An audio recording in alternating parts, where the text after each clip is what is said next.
56 games, each 2 more than the regular schedule calls for.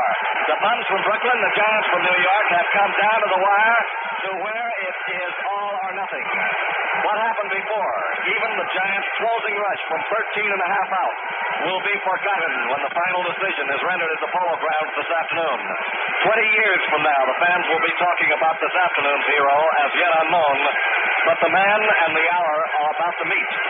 If there is a GOAT, his name will echo down the corridor of time, coupled with Fred Merkle of Bonehead fame and Freddie Snodgrass, whose muffed fly ball cost the Giants the World Championship of 1912. The tension has been building until the strain has become terrific. Neither Dresden nor DeRocher can afford to gamble. The leadoff batter will be Pee Wee Reese for Carl Perullo for the Brooklyn Dodgers in the top half of the first inning. Magley, the barber, ready to lather the Dodgers. Against him it'll be Newcomb. We'll pause for station identification. This is the second largest network in the world, the Liberty Broadcasting System. Under dark, gloomy, somber skies at the Polo Grounds in New York, it's the greatest show on earth. The Brooklyn Dodgers and the New York Giants' final sudden death showdown payoff game. The playoff payoff. Here's Carl Perullo against Sal Magley. First half of the first inning in a game I'm sure that we will all long remember. Pee Wee Reese on deck, Duke Snyder down in the hole. Cold-blooded Sal, the outlaw from Drummondville. Veteran of Veracruz starts from the windup. First pitch of a historic game. Brings it down. Sidearmer raked outside for ball one. 1 ball and no strikes. This game adds another dramatic page to the history of the New York Giants, whose history already covers 70 years of one of the most dramatic stories in sports. Great Giant names have been on this field before us. None in quite so difficult a spot as Sal Magley this afternoon. Magley in the windup. Giant right-hander brings that black arm low and outside for ball 2. 2 balls, no strikes, first inning. Sal Magley pitching. Carl Perullo on the take again. 2-0. Magley working first inning. Dodgers famed Symphony Band is here, but has competition this afternoon from a Giant band. 3 buglers and 1 bass drummer. Giant band calls itself the Fish Hole Mob from Mulberry Street. Everybody is here. Jam-packed, enthusiastic crowd. Magley delivers. Is in there with a strike across the belt. Whipping fastball, crackling down there, pops in the middle of Westwestern. Perullo with a count of 2-1. Little Reese, the Dodgers' fleet-footed field captain, is on deck. Duke Snyder down in the hole. First half of the first inning, the maiden frame, Liberty's final game of the year. Carl Perullo waits, slow stance, steps forward, strides, takes strike 2 call on the outside corner. As Magley, the air-splitting precision expert, eased one across the outside corner, a curve that didn't break too well, but held it anyway. And it's 2-2. 2 balls, 2 strikes, first inning. Dodgers and the New York Giants. Need we say more? Out on the mound, Magley, abrasive, blue, black-bearded right-hander, pitches the 2-2 ball, sidearm, swung on, next foul, back toward the Giants dugout, coming up on top, racing for it is Westrom, but is unable to play it. It's back into the Giants dugout. Sal Magley was the logical choice today for the big one of the big ones. Magley, an old head at 34 years, has been around for 13 years in baseball. He has pitched under the most difficult possible circumstances. Banned from baseball for jumping to the Mexican League. Sal Magley worked in Drummondville. He worked in heat, in drizzle, in driving rain, in broiling sun. He worked in Tampico, riding buses, riding mules, riding everything. He is one of the toughest pitchers in the game, certainly one of the most taciturn. Kicks, fires, 2-2 ball, strike 3 call.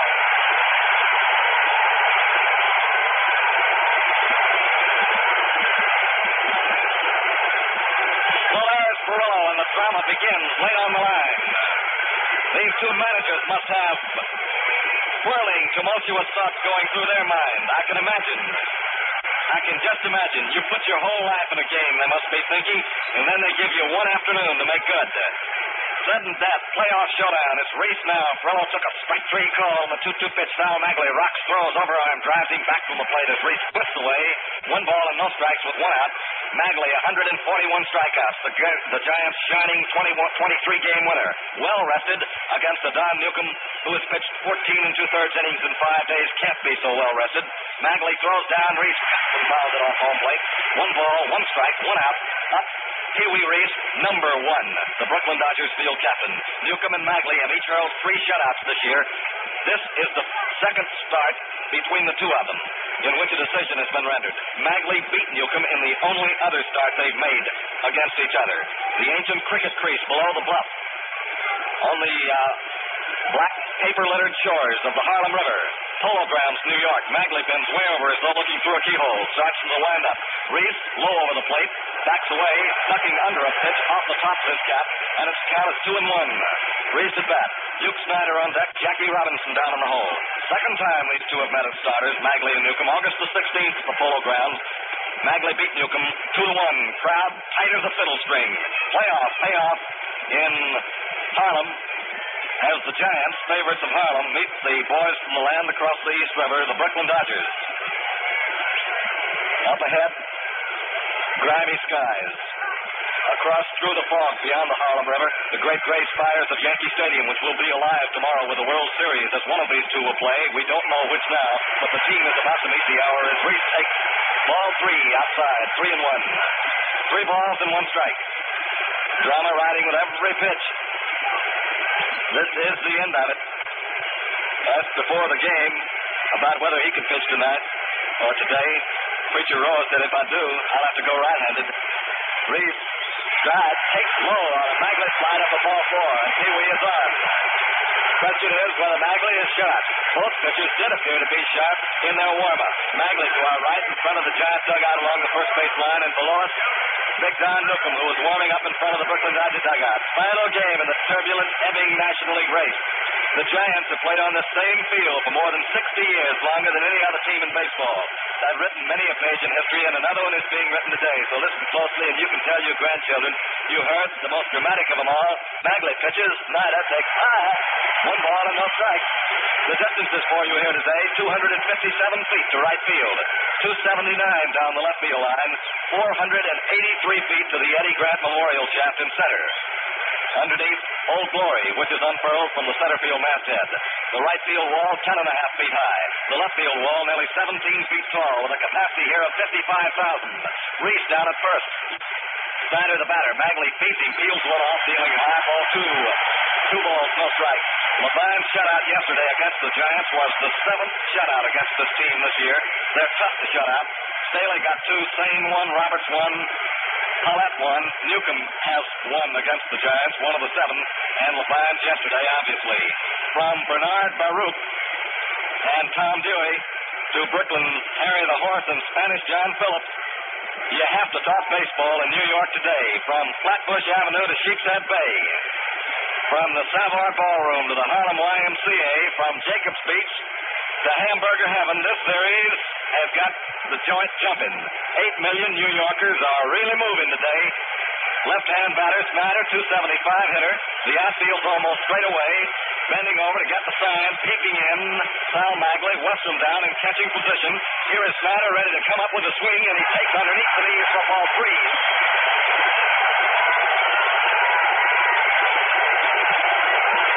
3 balls, no strikes.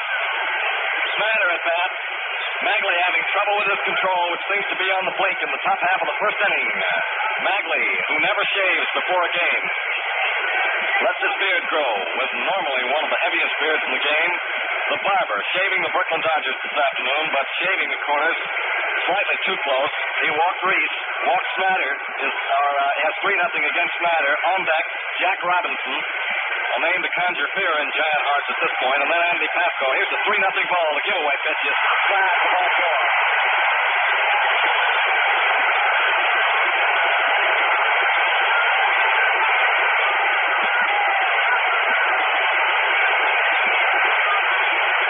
Reese at second, Snyder at first, and the hitter will be the foe of Leo DeRocher. Jack Robinson hitting 337. Andy Pasco on deck. Gil Hodges down in the hole. Must have been 1 million people asked me how I thought today's game would turn out. I always answer them like the news commentators, very inconclusively. I'd always say, well, it's certain that one thing will happen if anything else does, and that is that there's going to be action in the Polo Grounds this afternoon. Larry Jansen has begun to limber up the Giants bullpen. All the stops are out. The pitch to Robinson. Swung on, driven down for a big hit in the hole. Here's Pee Wee Reese around third on his way to the score. The throw to second, and Snyder is there. Run in. Dodgers lead 1-0.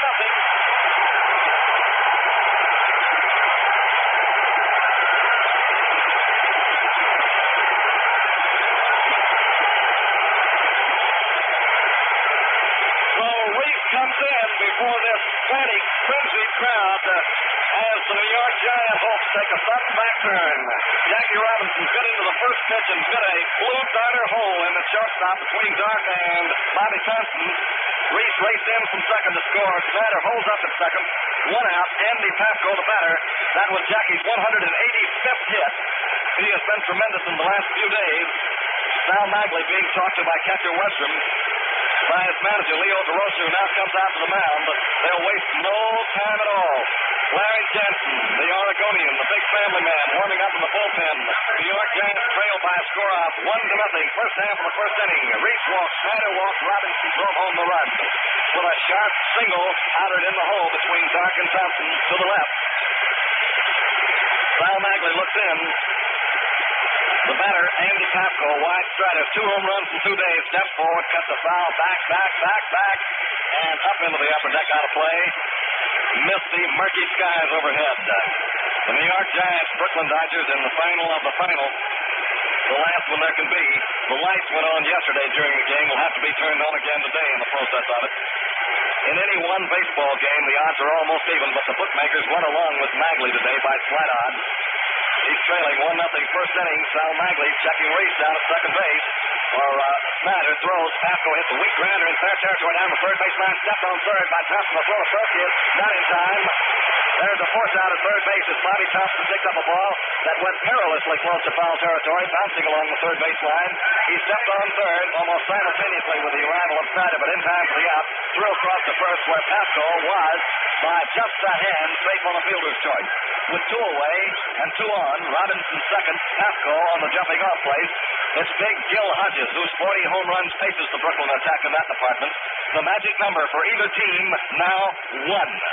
For the loser, 1952. And great was the rejoicing in Flatbush last night as the little fella from Woonsocket, Rhode Island, Clem Lapine, threw a brilliant shutout into the Brooklyn, into the New York Giants. Hodges, 270 hitter. Robinson down at second. On at first base. Andy Pasco on the fielder's choice. 2 out. Magley trails 1-0 as the barber shaves a little too close. His control went around. The first inning throws. Misses the outside corner with a sweeping out drop. Magley's best pitch is that fearsome curve with a right angle break on it as it comes in long about letter high and takes a sudden dip downward that is extremely difficult to perceive. The Giants have 178 home runs. The Dodgers 184 home runs. Little to choose in that department. Here's Magley checking the feared Jackie Robinson at second. Sal delivers, and the cold-blooded right-hander is over there for a called strike. Sal, with nerves of steel, the obvious choice for this ball game because he's been in many pressure ball games, has always been equal to the occasion. So this most stirring of all the pennant races goes to the very end today, when these 2 teams, all even on the last day of the regular season, all even after 2 playoff games, meet now in the final deciding game here today with both aces carrying the mail. It's Magley checking Robinson on at first. The runner is Pasco. Hodges beats a weak pop-up along the third base line. Here's Bobby Thompson streaking fast. He's there. He's got it.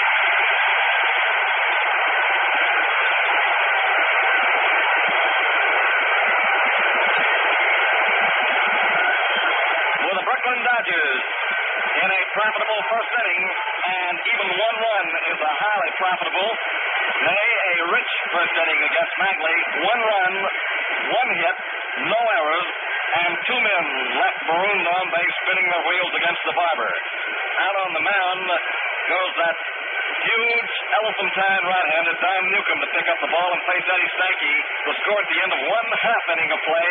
The visiting Dodgers from the land across the East River won. The New York Giants, nothing. A hitting list for the New York Giants: Eddie Stanky at second base. Alvin Dark is at shortstop. Don Mueller in right field. Marty Irvin in left field. Lonnie Lockman, 279 hitters at first base. Bob Thomson, the Giants' hero of the last few days, batting .290, is playing third and hitting sixth. Willie Mays in the big field. Wes Westrom down there behind the plate. And on the hill, the barber, black-bearded Sal Magley. Magley from Niagara Falls, New York.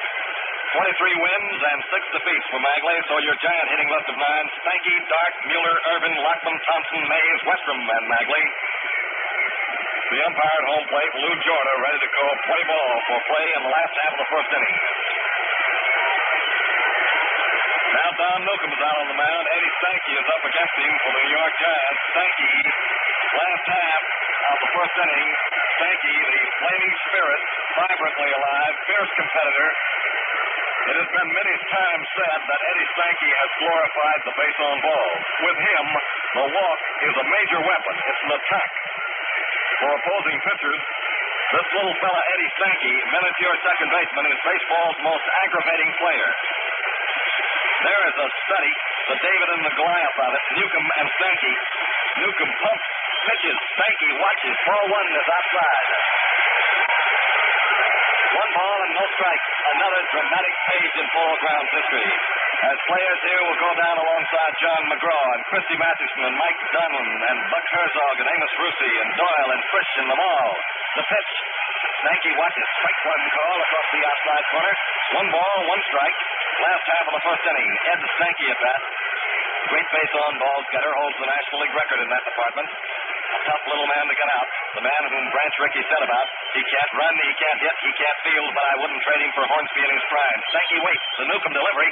Swung on, beaten foul down past DeRocher along the third base coaching line. That run, surrendered by Magley in the top half of the first inning, could be a most pivotal, a most crucial run, looming ever larger as we go down, mounting the scoreboards, the goose eggs on the scoreboard today. He walked Reese, then he walked Snyder, and with men on first and second after Perillo had struck out, Jackie Robbins hit a first pitch single in the hole and drove home the run, by which the Dodgers lead Leo DeRocher's hated New York Giant crew 1-0 in this battle of the arch rivals, last battle of the year. Here is the 1-2 pitch to Sankey. He takes below the knees on a Newcomb dropper for ball 2. He threw that tremendous overarm dropping curve, sinking down too low on Sankey. 2 balls, 2 strikes. On deck, Alvin Dark of the New York Giants. Here's Don Newcomb into the windup now. He kicks. The Giant right-hander fires. Sankey swings and curves it foul over near the Brooklyn Dodger dugout. The string is run out of the National League. Last game, the last one there can be this year, unless for some reason this one is postponed this afternoon. Skies overhead are leaden, heavy with rain, but I think they'll go on and play this one. At least we would wait for hours and hours and hours and hours, indeed up into the evening tonight, before postponing it. President Ford Frick of the National League, soon to become the commissioner of baseball, wants to play it if at all possible. He wants that World Series to start tomorrow. Newcomb, the 2-2 ball to Sankey. Eddie back, tie, ball 3.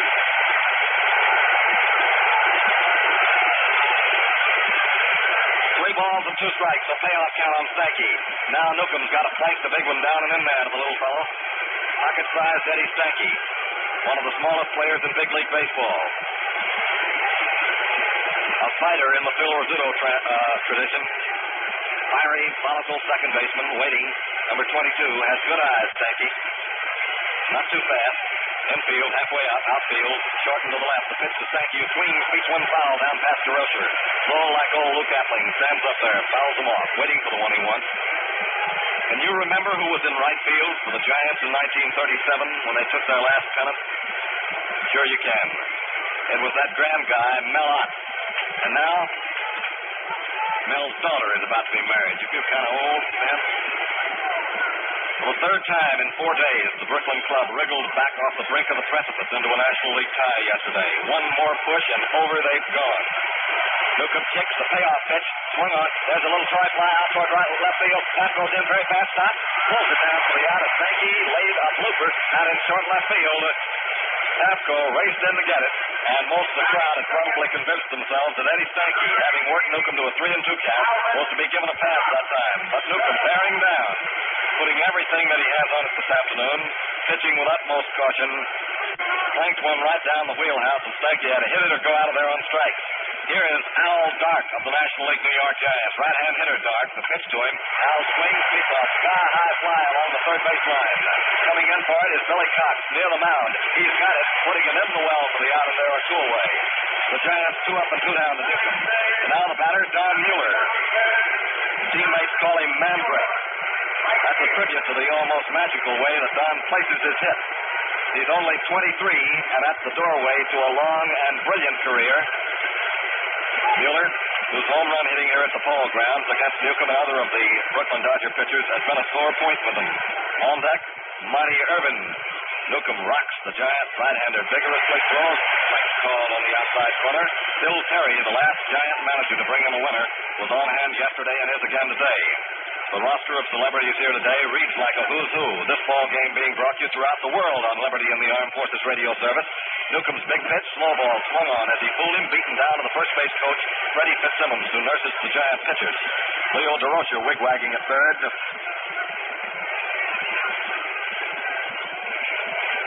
Very heavy, somber skies overhead. A few birds circling the field. Probably the Brooklyn wombat, which makes it sound like a baseball bat. Newcomb working on Mueller. Big time, kicks, fires, rocks it outside for ball one. 1 ball, 2 strikes. Newcomb against Magley. Final game of the year. The playoff, payoff, the showdown, the end, and what more could you want? A tasty menu for a Wednesday afternoon on Liberty, huh? The wind is blowing here this afternoon toward right. Will be a factor for left-hand hitters like this Mueller, who takes ball 2 outside, 2-2. The deuces are up, 2 balls, 2 strikes, 2 out. And Don Mueller, the hitter, up with a .275 hitting average. He's playing right for the New York Giants. Number 22, Mueller. The deuce is really up then. Stewart at second base. Conlon first, Jets third. Big Don Newcomb rocks, kicks, fires. There's a swing and a drive. Out in left field. Andy Capshaw goes back, turns around, pulls it into the opposite side of the side on a blistering line drive to left by Mueller. No runs, no hits, no errors, nobody left on base. And the guaranteed pressure in the National League has but 8 innings left to go at the Polo Grounds. The Brooklyn Dodgers won. The New York Giants, nothing. Well, about 25,000 rooters are over here from beautiful, scenic Brooklyn. Lovely garden spot. Brighton Beach, Sheepshead Bay, Prospect Park, Bedford Avenue, flowers, trees, Boyd's. Well, the Brooklyn Dodgers, the last 1/3 of the hitting list of 9, solidly confronting Sal Magley here with the chips on the line as we open the first half of the second inning. Let's see how the outer defense will play. Bill Cox, a good glove man, choke hitting right-hander, stands feet close together in toward the plate. Third baseman in just off the line. Dark stride toward third, off the grass. Sankey near second, deep back of the bag. The first baseman nearly on the line to pitch. Billy Cox backs away from a strike, which catches that inside corner to a right-hand hitter. 1 ball, no strike. Sal Magley, the barber shaving. He has lathered the Dodgers 5 times this season, and they've only beaten him once. He throws down. Cox backs away from a button-high pitch. 1 ball, 1 strike. You know, of all the dates marked in the Polo Grounds calendar, July the 16th, 1902, almost a half-century ago, was the most famous up to today. That was the day that John McGraw was engaged to manage the Giants. His spirits here today. Great name. Cox swings. It's a one-hopper right back to Magley, who throws to first. He got him for the out. 1-3. And Magley, after a rocky beginning in which the barber showed the first signs of nervousness that I have ever seen him show, was just a little bit awry on his control. He missed the corners on Reese, put him on, and that was what cost him. Or perhaps it was the walk to Snyder which cost him, because that was the one which advanced Reese in scoring territory, from where Jackie Robinson drove him home with a whistling single to left. Left-hand hitter Rube Walker, the South Carolinian, watches, takes a called strike. As per usual, the lines of the coaching boxes are already completely erased. DeRocher, wasting no time getting fate and superstition on his side, did it early. Magley throws, curveball, beaten back foul. Well, Magley, a name to bring dread to Brooklyn hearts. Determined, cold, unemotional opponent. Maybe even showing the slightest signs of the wear and tear in the first half of the first inning when he walked Reese, walked Snyder, and Robinson hit him for a single. But it's early in the ball game. There's a long way to go. Here in the Polo Grounds, a heavy shroud of mist. Overhead, damp gray skies. The pitch taken outside. Somber October afternoon. 1 ball, 2 strikes, 1 out. Brooklyn 1, the New York Giants nothing. 55,000 close-packed bodies in the Polo Grounds, which is taut with suspense. As 2 tired and nearly depleted ball teams come down to the wire. The pitch by Magley. Swung on and missed for strike 3. That was a low-breaking slider. That little curveball shown thrown with a sharp wrist twist. He broke it down, slid it in around the knees to the left-hand hitting Walker out a home run and 2 other hits there yesterday against Schoolway as Don Newcomb, that good hitting Brooklyn pitcher, comes on.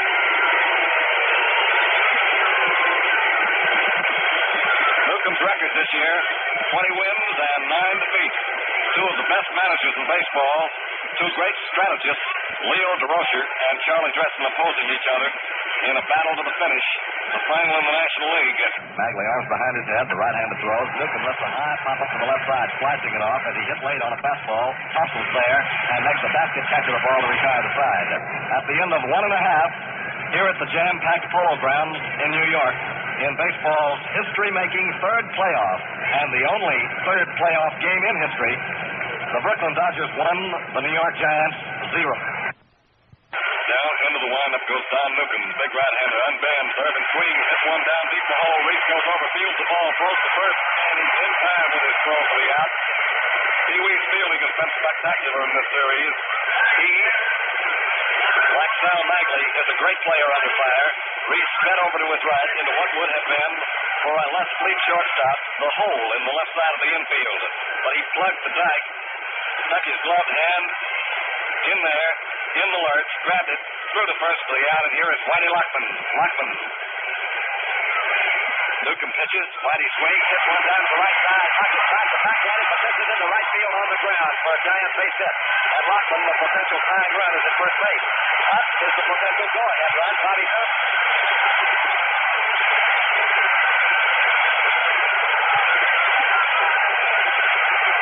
So here is the Royal Scot, so called by his Giant players, with reference, of course, to the famous London to Edinburgh Express. Stylish, polished ball player, Bobby Thomson, lefty thumper. Lockman down at first. We pass the Yankee Stadium on the way over here. We can see that flags and pennants are all decked out in preparation for the World Series. Thomson watches wide, just looking over one and ignoring a pitch, which was okay at the height in the strike zone, but a shade wide. Bob Thomson batting, Willie Mays on deck, Wes Westrom down in the hole. Lockman down at first. Standing close to the bag as Hodges goes in for a word with his pitcher. 31 home runs and 96 runs batted in, the record this year. Third time in 4 days. Brooklyn trying to stave off the final summons in the National League. Also, the Giants, and they're in tough shape now. Trail 1-0. Newcomb lets it go. Thompson swings at the line and runs left field line. It is hit out for base hit. Lockman turns second, holds at second. Bobby Thomson racing for second. And 2 runners are going to be on second. Here it is. Reese is taking Thompson back toward first. And he is tagged out by Gil Hodges as the New York Giants do a Brooklyn St. Herbert.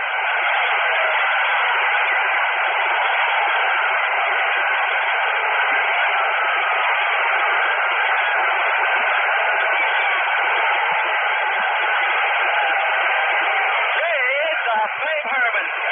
That one hasn't been seen since the Daffyness boys in years gone by. Whitey Lockman was held up at second base by the third base coach, Leo DeRocher, but Thomson, head down, charging at full steam like old Babe Herman used to do, rounded first, near second before he saw that Whitey Lockman was still on the bag, and of course 2 runners can't occupy the same second one time. Lockman was already entitled to it. Thomson turned around, headed full tilt back for first, couldn't make it, as Reese, taking the relay from Papco, threw him out to Hodges, who tagged. 2 out, 1 on. Lockman is second in scoring territory, and battling up there is Willie Mays, the New York Giant right-hander. Up until yesterday, the Giants hadn't lost a game since September the 20th. Had won 8 in a row, 38 out of 45, 7 of the last 8. The Dodgers beat them 10-0. LaFine shut him out. Newcomb throws, and Willie Mays takes strike call. 1 ball, 1 strike, 2 out. Mays, 275 hitter. Cox is at third for the Dodgers. Reese at shortstop. Jackie Robinson at second base. Gil Hodges at first base. Robbie deep back of the bag. Step off the grass. Pee Wee hands on knees. Ready, waiting. Halfway up at shortstop. Cox close to the line with Erskine beginning to warm for the Brooklyn Dodgers. Outfield. Stand off deep to the left. Arms over his head. Don Newcomb. Big Brooklyn right-hander throws down. Sniffing fastball. Driven along the left field line. The top rope going back toward the wall. Go be there. He's got it.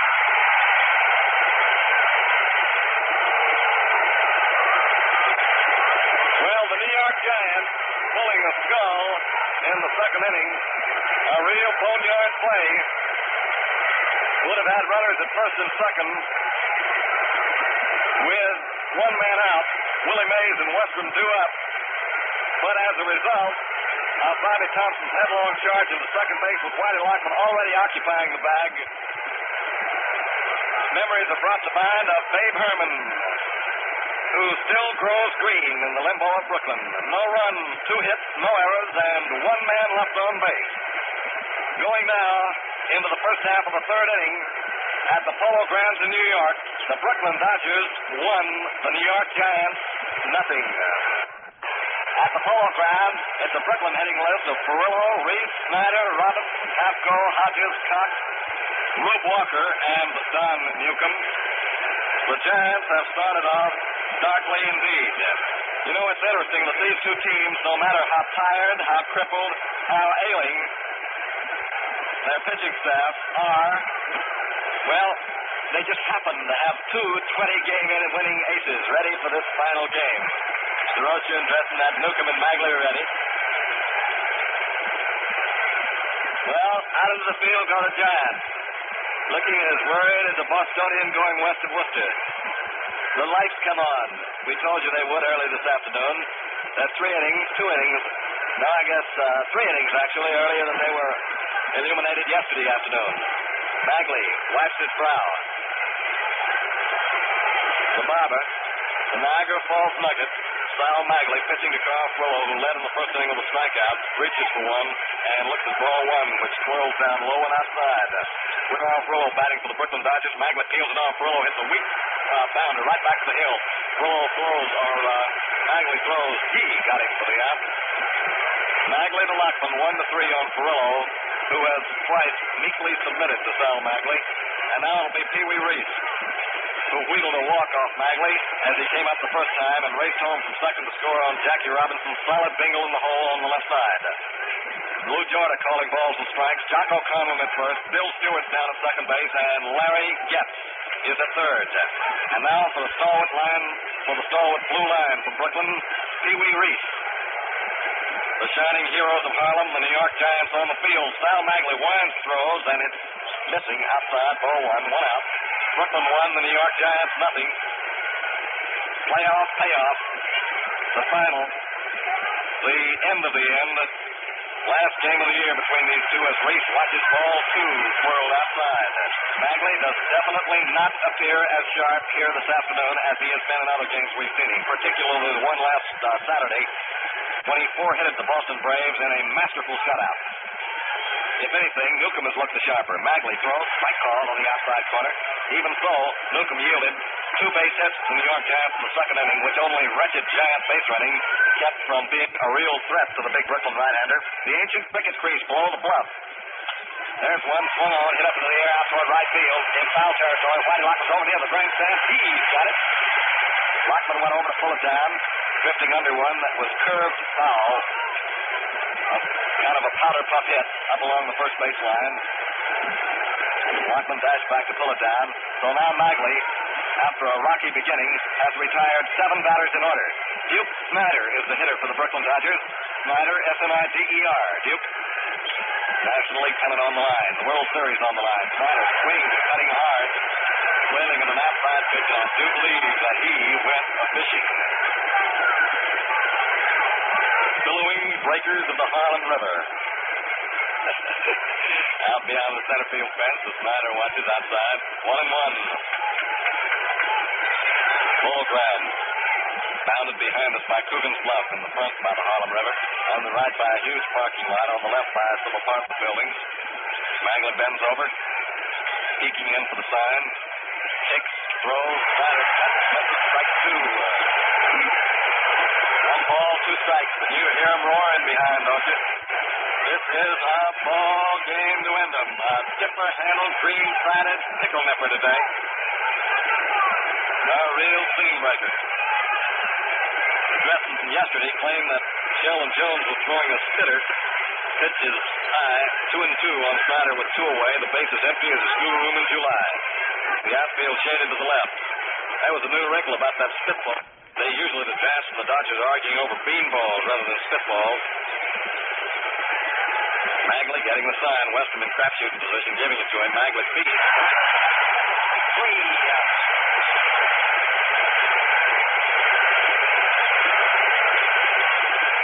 No runs, no hits, no errors, nobody left on as Sal Magley, finding the touch, has now gotten 8 batters in a row.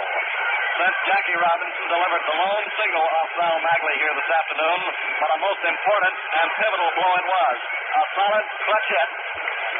smacked into the hole between Doc and Thomson at shortstop to send Reese racing home with a glorious Brooklyn score in the first inning. Glorious, that is, for Dodger rooters. It has cast a pall of despondency over Giant rooters. We'll go into the last of the third with the Giants bringing up Westrom, Magley, and Stanky in a moment. Score 1-0 Dodgers. Wes Westrom will lead it off for the Giants, and the smiling senior from Niagara Falls, Salvatore Magley, will follow. Eddie Stanky down in the hole. Stanky.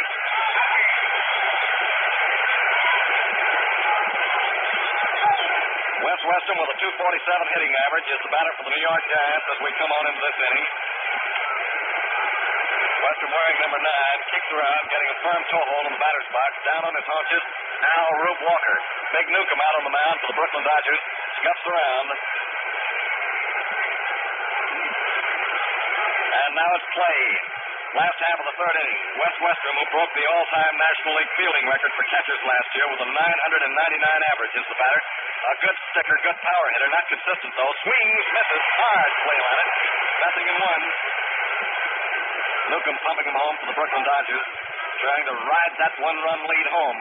He got it in the first inning as Jackie Robinson, who's been the big belter for the Dodgers for the past few days, against Leo DeRocher, his mortal enemy, singled it home. Westrom swings, cracks a hard curving liner into the upper deck foul.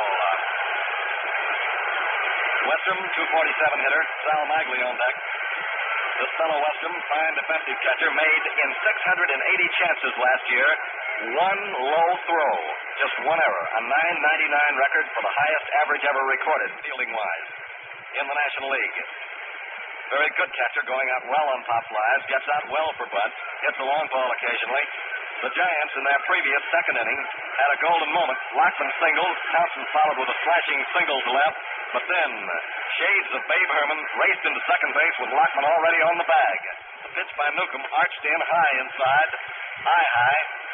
In that Dodger game so many years ago, it was Babe Herman, Dazzy Vance, and Chick Buster on third base all at one and the same time. Herman and Vance slid into third base, and the Babe passed Chick Buster on the way. Here's the pitch, taken high inside by the right-hand hitter, Wes Westrom. Very high and inside. Well, we told you when this ball game started that heroes would be made and goats would be born, to be talked about down through the years here at the Polo Grounds this afternoon, and we may have had a famous repetition of the Fred Merkle incident here today.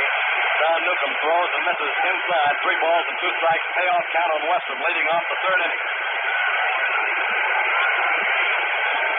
Yes, so you remember, back in,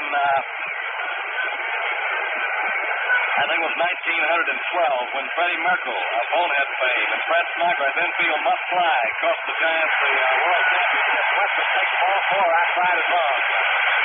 And it might be this afternoon that Bobby Thomson play, or else whoever was responsible for it, would be joined alongside that. Sal Magley will now be the batter.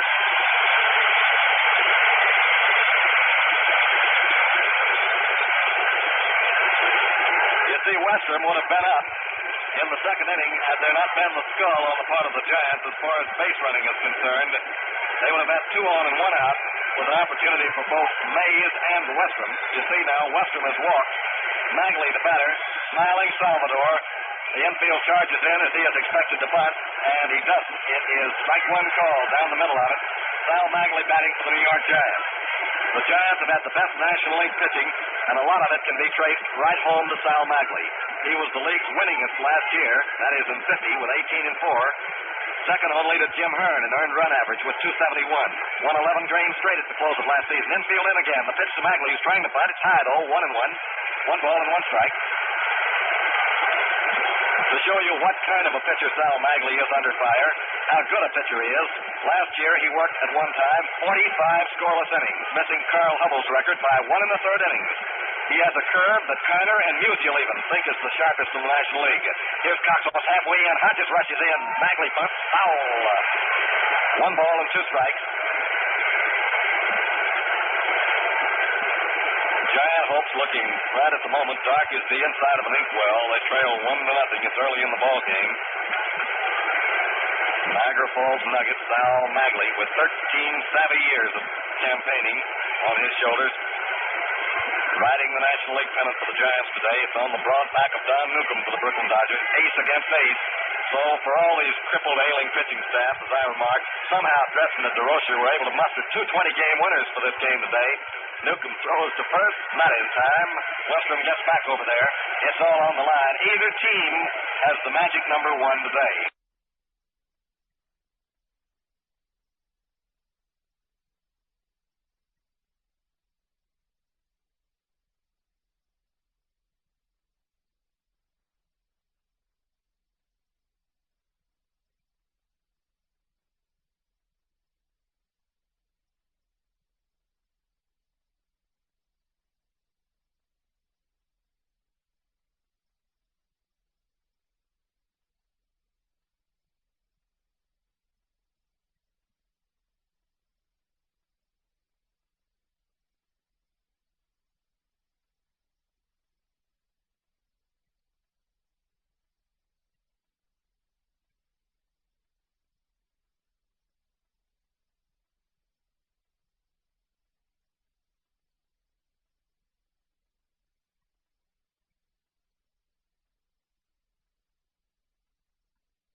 Turns around, throws to second, and it is in time for a force out at second as Westrom went barreling in there. Upset Pee Wee Reed, up in England. Reed really went high in the air and somersaulted, but held on to the ball. A force out at second base as Newcomb made the ball players play. If he had not made it good, if Westrom had been safe at second base on what was a very close call down there, well, there might have been some more heads roll as the result of this ball game. But Newcomb, taking the bit in his teeth, went for the ball players' play.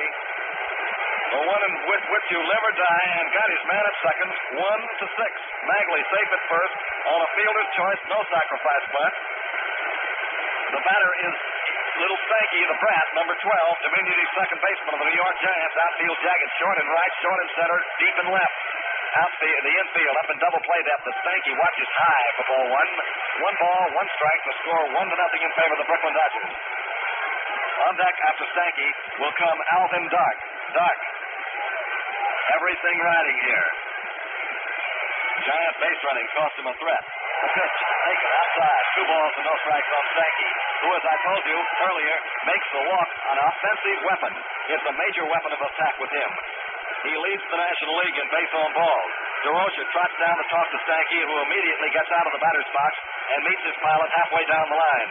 Leo the Lip, a great admirer of Stanky, who always wanted him after he'd left Brooklyn. The first thing that Leo did after he got to the New York Giants was to negotiate a tremendous trade with the Boston Braves, in which the Braves took Walker Cooper, Sid Gordon, Willard Marshall, and in exchange surrendered Eddie Stanky and Alvin Dark. The Braves also in that transaction got Red Webb. Ed Stanky, feet close together, well away from the plate, choke hitting right-hander. The outfield shaded to the left, the infield pull to the left. Reed halfway up, stride toward third. There's the ball hit fair down the third base line. Passes out across the second, one to throw first.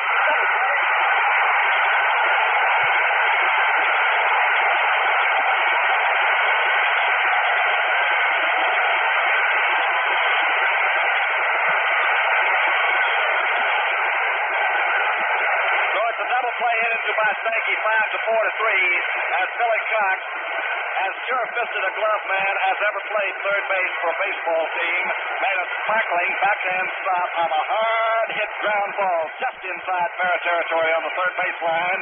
Pinwheeled, whipped to Robinson covering second for the out there. Jackie's pinwheel and so back to first was in time for the out. Cox, one of the most underrated third seconds in the Major League. Giants go down in order in the third inning despite the leadoff walk to Western. No run. No hit, no errors, nobody left on base. At the end of 3, here in the frantic Polo Grounds, as these two teams desperately battle for that tri-corner piece of flannel worth $5,000 to every player, the score is Brooklyn 1, the New York Giants nothing. Here's Sal Magley working on Jack Robinson, who twists away from the ball one after taking a strike, 1-1.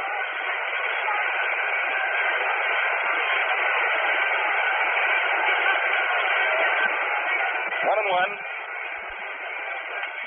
All set to go. The pitch is inside for ball 2. I said a moment ago that Cooper was in the dark Stanky deal. He wasn't. The trade was dark and stanky for Gordon, Marshall, Buddy Kerr, and Red Webb. Cooper came to the Braves from the Reds in the Connie Ryan transaction. Jack Robinson waits. 1-2 pitch. Ball 3 outside. 3-1. Jackie Robinson, Dodgers pigeon-toed second baseman. Fleet-footed, dusky flash of lightning. Right-hand hitter. Mickey Owens' muff was probably the World Series greatest skull, if you can call that a skull. That was just a miss. But here today, we've seen one in playoff history. There's one hit back over the head of the pitcher. Over his field, Stanky stumbles, throws, off balance to first in time for the out. Little Stanky almost lost his footing as he stumbled backward after picking up a ground ball off Jackie Robinson's bat, which Stanky had snuffed out on the shorthop. He got it to first base to Lockman, a step and a half in front of the fleet-footed and really ginning Jackie Robinson. 4-3 for the out. Andy Pafko on deck. Gil Hodges down in the hole. First half of the fourth, 1-0. The Brooklyn Dodgers over the New York Giants. A pitch missing the outside corner. Jackie Robinson's first inning single in the hole, which sent Reese roaring from second in home. Right now is the important blow. The blow which has Magley behind. 1-0. Sal comes down with it. Strike call on the outside corner. 1-1. 1 ball, 1 strike, 1 out. The infield is heavy, almost wet. The outfield has very soft and soggy footing also. A slow diamond. The infield damp. The skin of the infield shows that. It rained during the game yesterday. I'm sure you're familiar with that and were listening. Field covered with tarpaulin, but it's still damp. And the heavy mist overhead having an effect on the footing. That's swinging a drive foul down the left field line. Foul by 4 inches, not more. Andy Pafko in a rifle shot, lightning bolt, foul down that left field line. That skimmed within 4 inches of the line. It was almost on. So the Dodgers, for whom hopes were black with despair yesterday afternoon early, find a silver lining in the cloud. They repulsed the Giants yesterday, 10-0. Today, meeting Magley, the man whose name strikes black fear in Brooklyn hearts, they lead him 1-0 in this desperate fighting of the Battle of Coogan's Bluff. The final game, the payoff. The pitch to Magley, to Pafko from Magley, breaking low outside, almost down in the dirt, 2-2. 2 balls, 2 strikes. 2 balls, 2 strikes. Now Magley takes his time, glancing into Western, who's down again, shielding his signs from Chuck Dresden. A good sign stealer at third. Jake Tippler is at first. Magley throws. Pafko swings, and the bat goes flying out of his hand, hurtling down the third base line where Bobby Thomson picks it up and throws it back over to a Brooklyn bat boy who will return it.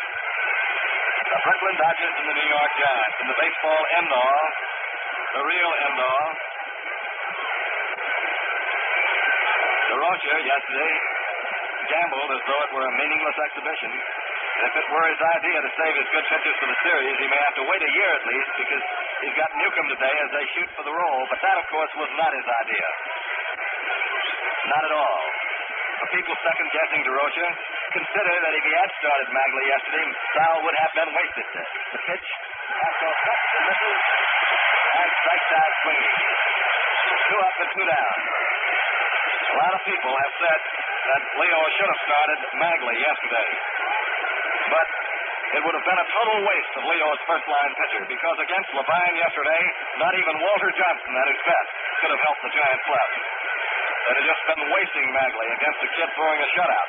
Magley or anybody else wouldn't have beaten Levine yesterday. Now, as it is, he's at least got a fairly well-rested ace ready for this biggest game of the year.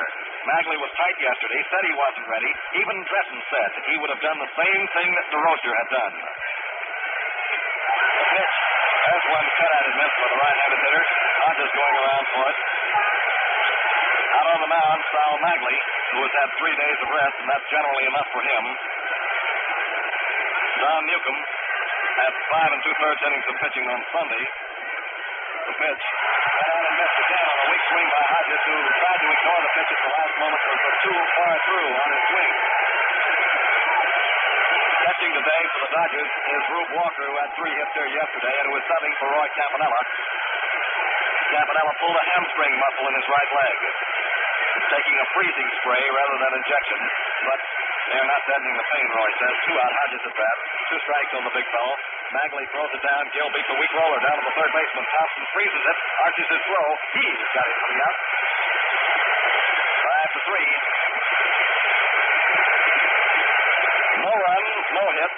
was nobody left on base in the first half of the fourth inning. And Sal Magley settling down now to the brilliance which we are accustomed to seeing in Magley, has retired 11 batters in a row since Jackie Robinson hit his one-run single with one out in the first inning.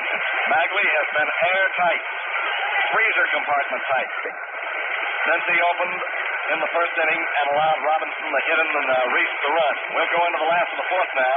The Giants will have up the fat part of their batting list: Alvin Dark, Don Mueller, and Whitey Lockman. We'll pause now. 45 seconds. The score is the Brooklyn Dodgers 1, the New York Giants 0. Well, it would be very hard to guess on the play on Bobby Thomson, the second inning skull on the part of the New York Giants, as to who fouled it up, because from where our press box is, you simply could not tell whether Bobby got the sign to go on down to second or went on down to second on his own. But certainly the fault will either rest with Bobby Thomson or with Freddie Fitzsimmons or Leo DeRocher, one of those three. Doc, 304 hitter. Newcomb on the hill. Al Walker down behind the plate. Al waits for the pitch. Popped out the third on a first pitch, first out of the first inning. He takes a ball one over there. In 1948, Alvin Dark fired the Boston Braves to a pennant. By natural temperament, he is a leader. Former lieutenant in the Marines. Newcomb offers. Dark swings, rifles a drive, slugs foul down the third base line, whistling over the head of Larry Getz, who worked balls and strikes here yesterday. And in again, after tapping mud off his spikes, comes Alvin Dark, one of the greatest all-around athletes in Louisiana State University history. They still talk about his work for Louisiana State University against Fordham. And by the way, Liberty is this afternoon making arrangements to bring you this Saturday night the game between the undefeated Bengals of Louisiana State and the Rice Institute Owls. Newcomb pitches. Alvin Dark swings, pops one high into the air. Jackie Robinson drifts back on the grass, getting under it, waiting. He's got it. Jackie Robinson swallowing a high pop-up from Alvin Dark, who leads off the fourth inning. And Newcomb, aside from a bad second inning, is also settling down. There have been 3 hits, 2 off Newcomb, 1 off Sal Magley. Now comes Don Mueller, Mandrake, a power-hitting left-hander who has the wind in his favor, blowing out a crosswind toward right, from left to right. Third baseman is up close. Reese halfway up. Robinson deep on the right side as Mueller looks at one, pumped outside by Don Newcomb. Big giant right-hander. Newcomb on the hill. Louisiana State and Rice being set up to broadcast for you on Saturday night. Liberty has 6 football games a weekend. Remember to stay tuned in to your Liberty stations for LBS, a large bundle of sports. Newcomb throws in too close. Ball 2, 1 out. Mueller batting. Don kicks and fires. Mueller swings. There's a line drive. Hodges goes high into the air with a leaping catch. Down the first baseline, a sizzling, searing liner that Gil Hodges left his feet for and brought down with a jack-in-the-box catch. He came way high in the air as though he had coils of springs in his feet. Now here's Monty Irvin, leading runs batted inner in the National League.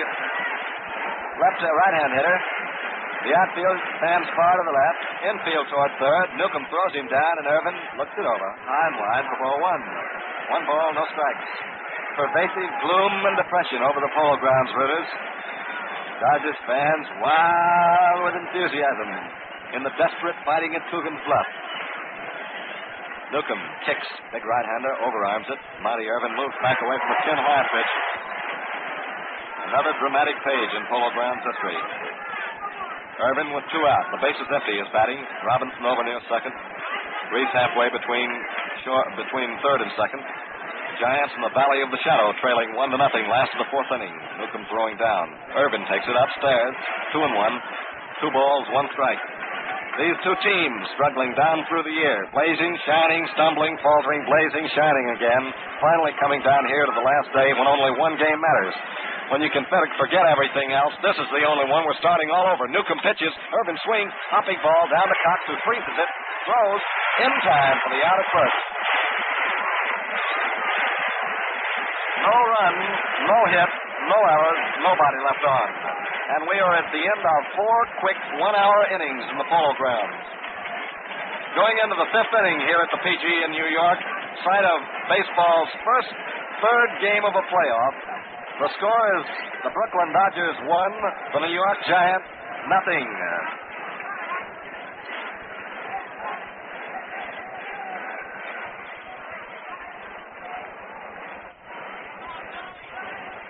Brooklyn 1 run, 1 hit, no errors, 2 left on. The New York Giants, no runs, 2 second-inning singles, backed up by Lockman and Thomson, no errors, and 1 man left on base. And now out comes the leadoff Brooklyn batter, Billy Cox, who made a fine stop to start a double play on Eddie Stanky with Don Newcomb about to get in trouble in the third inning.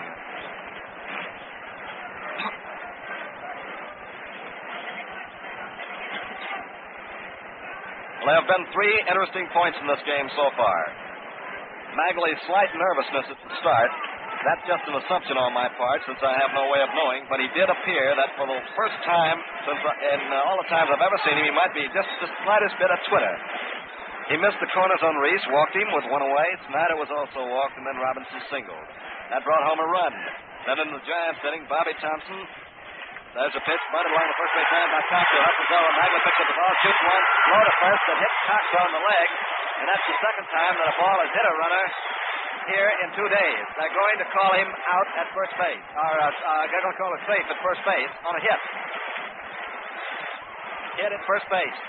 Yesterday, when Magley threw to first base, he hit when Sheldon Jones threw to first, he hit Hodges in the small of the back. And here now, Magley hits Billy Cox, who beats out a leadoff front hit. George Spencer. It was Spencer who hit Hodges yesterday, and not Jones. A left-hand hitter at the plate, Rube Walker. Magley tugs at his cap.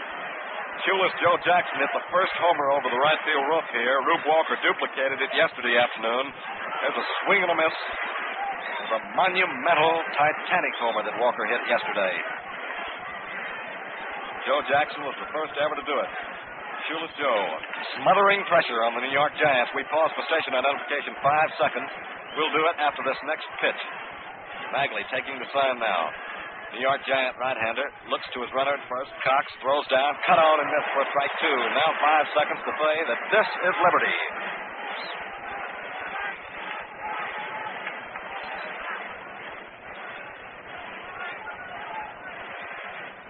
Back at baseball, where in the Polo Grounds, in that Battle of Coogan's Bluff, on the black, swirling waters of the Harlem River, the New York Giants facing an aroused Brooklyn Dodgers that has come back from the Valley of the Shadow.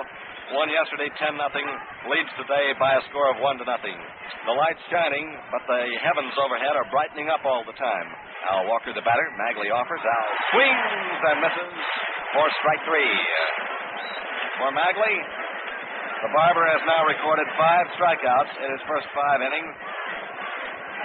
The batter will be Newcomb with Cox on first, Alvin Dark and Eddie Stanky in double play depth. Around us, the Flatbush faithful, 25,000 of them, oohing and eyeing at their high tide of devotion and pride. Tide of battle in the National League, which has been for so many weeks, ebbing and then falling. A moment victory in sight. The next moment, disaster at hand. Finally down to the last game where nothing else matters. Magley checks Cox. Bunting at it is Newcomb. Starts. It gets away from him. Goes for strike 1. And holding on at first base as Western was able to retrieve the ball in time is the runner, Billy Cox.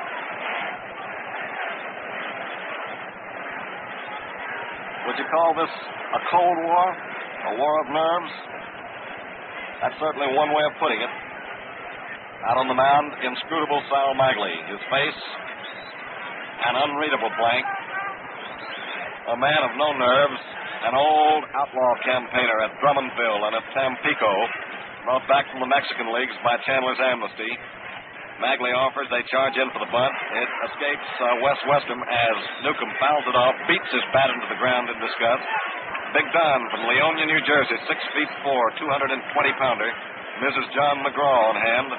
Ford Frick New commissioner, Warren Giles, the new president of the National League. William Harridge, president of the American League. Joey Lewis, Douglas and Mrs. MacArthur. Many, many others.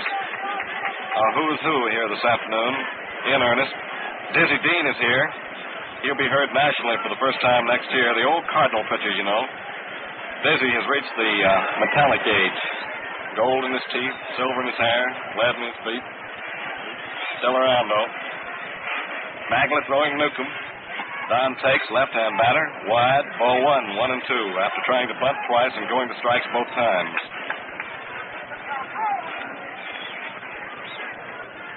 Tommy Holmes here, the manager of the Boston Braves, sitting behind a post. No doubt arranged by Harold Parrott of the Brooklyn Dodgers. Good hitting pitcher, Don. Swings, hits a wrap to the right side. Beautifully backhanded to Lockman, who throws in time to Dark for a forced out at second base. That was a fine fielding play by one of the game's great natural fielders, Whitey Lockman. Transplanted outfielder who raced to his right on the rim of the infield grass. Took a bounding hopper from Don Newcomb, who gets first on a fielder's choice, and then, looking to first base, saw that he could only make a play for fourth and second base and got Cox there. Lockman to Dark, 3-6. Now the Giants have Newcomb on first, 2 away, and the batter is Carl Furillo. The New York Giants lead this ball game trail this ball game 1-0 with 2 out. Furillo batting. That hit off Magley, by the way, broke a skein of 11 straight batters retired. Magley has now retired 13 out of the last 14 men who have faced him.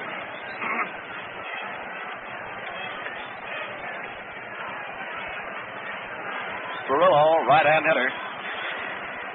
Third time in 4 days the Dodgers trying to avoid it. Magley throws it down. Cold-hearted Sal's curveball is hit out toward left field. Weak drooping liner in fast as Irvin gets there and makes the catch for the out on a good racing catch.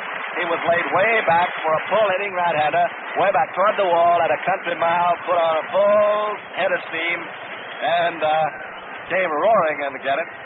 The Dodgers, despite a lead-off base hit by Billy Cox, go down with no runs, 1 hit, no errors, and they left one man racing his motor down at first base. At the end of 4.5 innings of play here in the Polo Grounds in New York, the Brooklyn Dodgers 1, the New York Giants 0. Folks, you'll get deep down satisfaction with premium quality Falstaff, true premium quality beer. Only premium quality hops and grains are ever used. Take a sip of Falstaff, taste it, and you'll say, Falstaff's got something. Fans, it's got something for you. A famous flavor for your extra pleasure. Top baseball entertainment for your extra enjoyment. Brewed by the Falstaff Brewing Corporation of St. Louis, Omaha, and New Orleans. Right now, you can be adding plenty to your enjoyment of this game by just taking the wraps off a bottle of Frosty Falstaff. Or, better still, if you don't have any on hand, make it a point. Once the ball game is over, we won't ask you to do it during the game. Get in the jalopy, go down and buy a case of Falstaff, which is premium quality through and through. It's got something. Falstaff, choicest product of the brewer's art. Falstaff, the beer that brings you baseball. Relative to the auctioning of the baseballs of last Saturday and Sunday at Braves Field in Boston, we have now good news for you. We're going to be able to supply an autographed baseball for every person who sends in a check covering his bid, the amount of which is known to all of you. Make the check payable to the Jimmy Fund, care of the Boston Braves, Braves Field, Boston, Massachusetts. So everybody that bid, by sending in a check for the amount of his bid, can get a ball actually used in the game on Saturday. That is, the first 10 people will get balls actually used. We got all the balls we could that were used in the games, and then the rest of those after the first 10 will get balls which are autographed by the New York Giants and the Boston Braves. So send in your check, Jimmy Fund, care of the Boston Braves, Braves Field in Boston, and you'll get your baseball. Whitey Lockman leads off. Wonder what's going on in Leo's head. Last half of the 5th inning, drama everywhere. String is run out in the National League. Newcomb rocks the big right-hander, brings it down, lays in a strike off the letters. Strike 1. Snyder and Hodges seem to have been coming out of their slumps yesterday.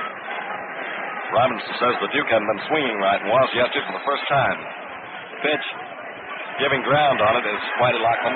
Ball 1-1. Giants trying to get a runner on here.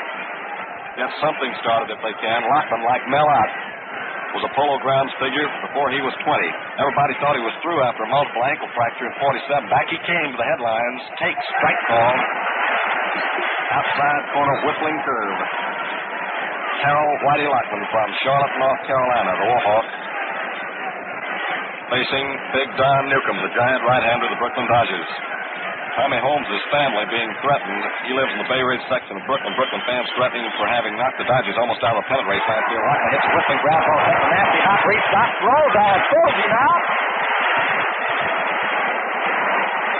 Well, this Pee Wee Reese is playing in the last couple of days a fine defensive ball as you'll ever see a shortstop play. There was a wicked one-hopper hit to him, sliced viciously off the bat of left-hand hitting Whitey Lockman, veering to the left side at a mile-a-minute clip. It took a nasty kick, Englished up high, almost over Reese's head, but with a sudden, almost automatic motion, Reese jerked his glove hand up, seemed to have a perception that the ball was going to do that.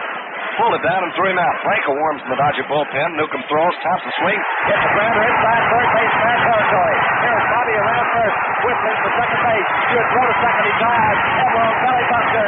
Straight for a double.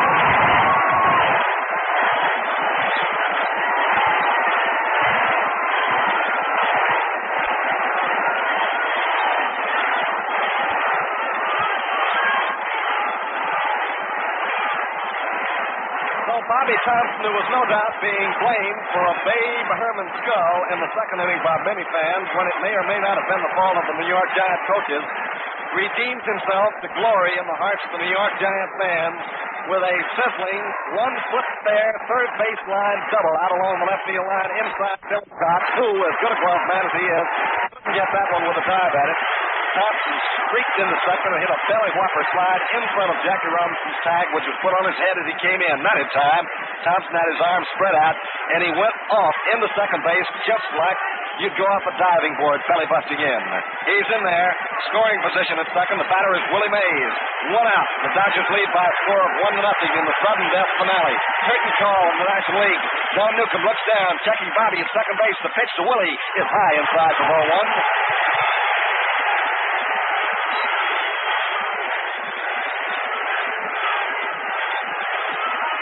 Now both Branca and Erskine are up heating up in the Dodger bullpen. The Giant hurlers have sat down. Manley appears in complete control now.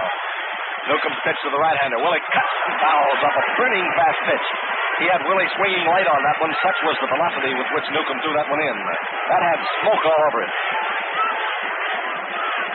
Yesterday, Charlie Dressen and the Dodgers brought to mind a great incident. That Dodger pitching staff exhausted and riddled, their most valuable player, Campanella, out of the lineup, just one defeat away. Pitching worn down to a nub. Hitters and fielders weary beyond their years. And he brought to mind a great adage. Newcomb throws, where Mays cuts and fouls it off at his feet. Roy Campanella was crippled. The whole club was decimated. So Charlie Dressen reminded of that historic statement of Marshal Foch, the commander of the Allied forces in the First World War. You remember then, when things were at their worst, the Marshal put down in his order, he said, "My center is giving away, my right is pushed back, my left is wavering. The situation is excellent, I shall attack." So he did, and under the same baseball circumstances, so has Dressen yesterday and today. Newcomb in tough shape, with Thomson down at second, one out. Reese and Robinson bluffing him back to the bag. Mays swings, misses,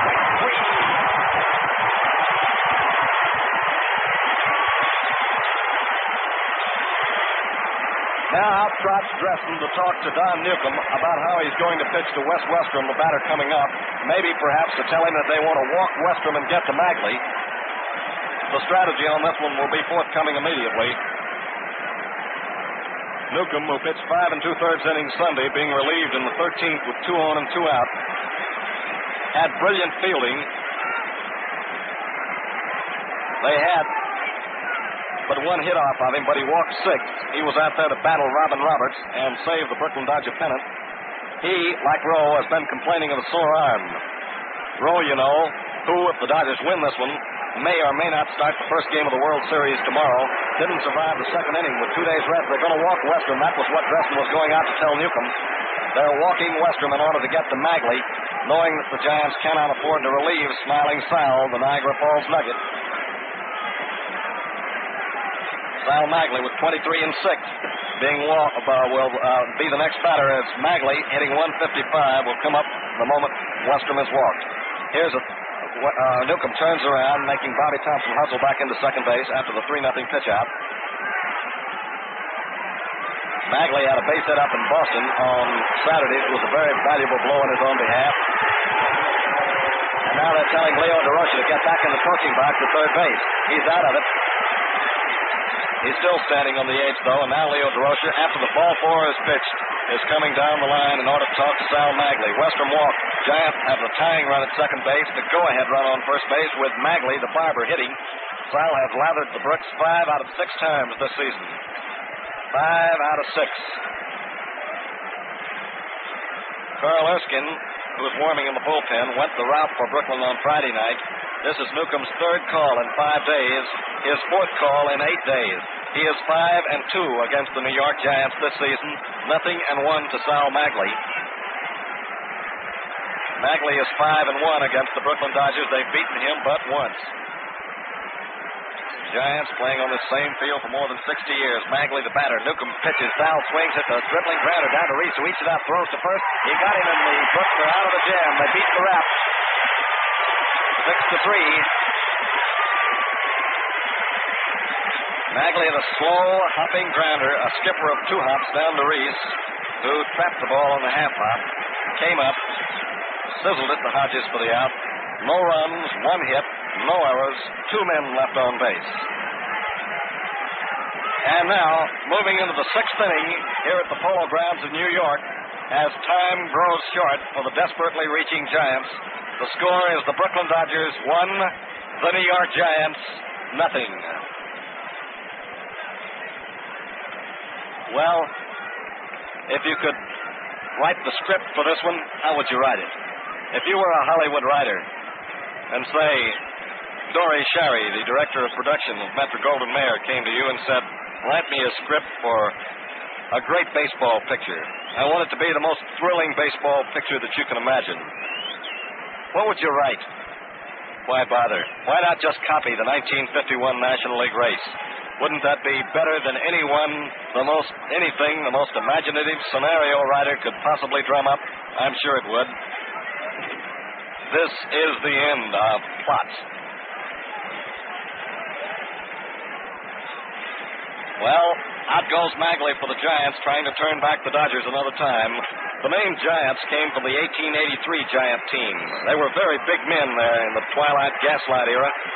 The first Giant manager, Jim Mutry, roared out at the big fellas one day, come on, you Giants. And from that time on, they were Giants. Reese, striding, takes strike call on the outside corner. Wheaties scoreboard will follow the game. That fellow Jim Mutry won the first 2 Giant pennants. Bill Terry won 3 and John McGraw 15. Magley arches his back, throws, strike 2 called over the outside corner. Sal, but for that first inning, lapse in control, and it may have been a fatal error. Has been superb, masterful, perfect. My regards to my good friend Robert Lee out in Los Angeles. Magley throws. Pee Wee Reese takes a shade outside, 1-2. First waste pitch from Magley. I bet most of you didn't know that the spawning grounds of these Brooklyn Dodgers, the borough of Brooklyn, is as big as Chicago, 88 8/10 square miles, 2,800,000 people.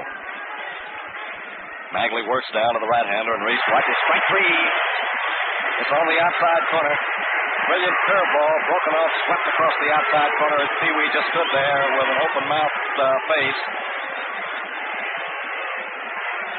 Over here from beautiful scenic Brooklyn, 25,000 madly roaring rooters. That name of Brooklyn came from Breukelen, spelled Breukelen. It's a Netherlands village, and it means broken land. The Dodgers today are in one piece, though, still, miraculously. There's a swing and a drive, left field way, hustling over for it is Irvin, but this will be in for a Dodger base hit. Snyder rounds first base, and will come back in as Irvin makes his play back to second. It's a Dodger base hit. They've one on with one away, and Jackie Robinson is again the batter.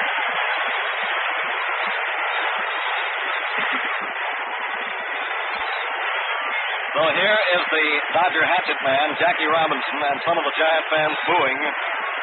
Booing Robinson is as dangerous as hunting a gas leak with a match. He responds to it, something in his chemistry that won't take it. The outfield off to the left side, infield in double play depth. Sal Magley on the hill, breezes it outside for ball one. One out, one on. The one up is Jackie Robinson. Hitting right now. Smiling Sal Magley, the batter, has yielded 3 hits this ball game, trails at 1-0 with a pennant squarely on the line. Magley into the windup now. Comes down with a pitch, taken outside. Speaking of the birds being on the field, Red Smith made a great remark in his column today when he said there were birds on the field here yesterday, always lit behind pitcher Levine, because they knew the Giants were at bat and they were safe. Levine shut him out 10-0 yesterday in a brilliant rookie exhibition. 1 on, 1 out. The batter is Robinson. 2 balls on him. He's got to lay it in. Throws high outside. Pitch out. The run on his way to second. The throw there. He is out stealing.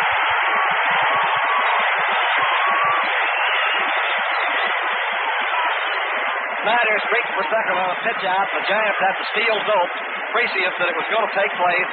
And Westrom, who made 2 great pegs to second base day before yesterday in the opening game of the series to snuff out prospective Dodger runners with it varsity in their hearts, makes the 3rd one here today.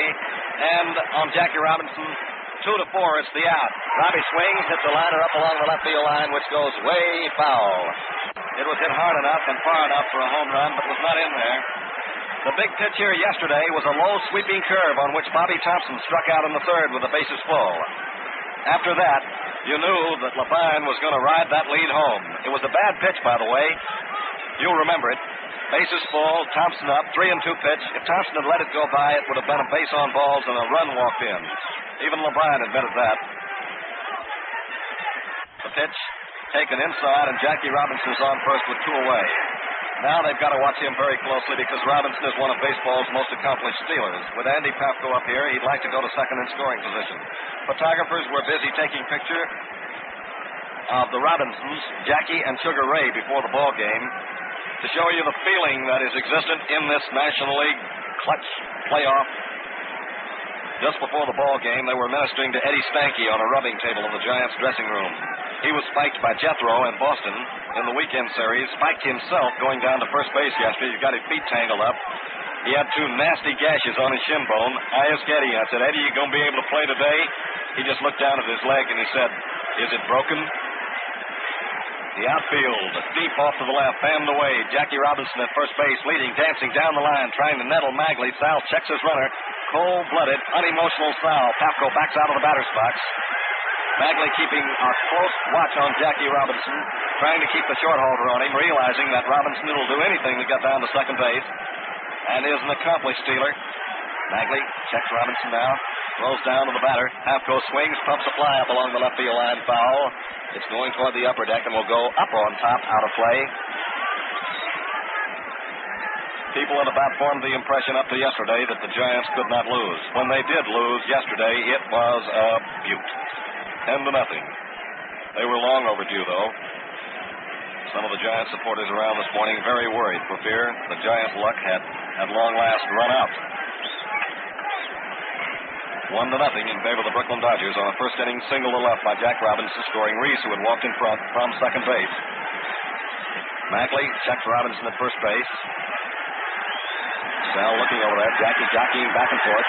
Magley, finally, unnerved, throws to first base. Not in time.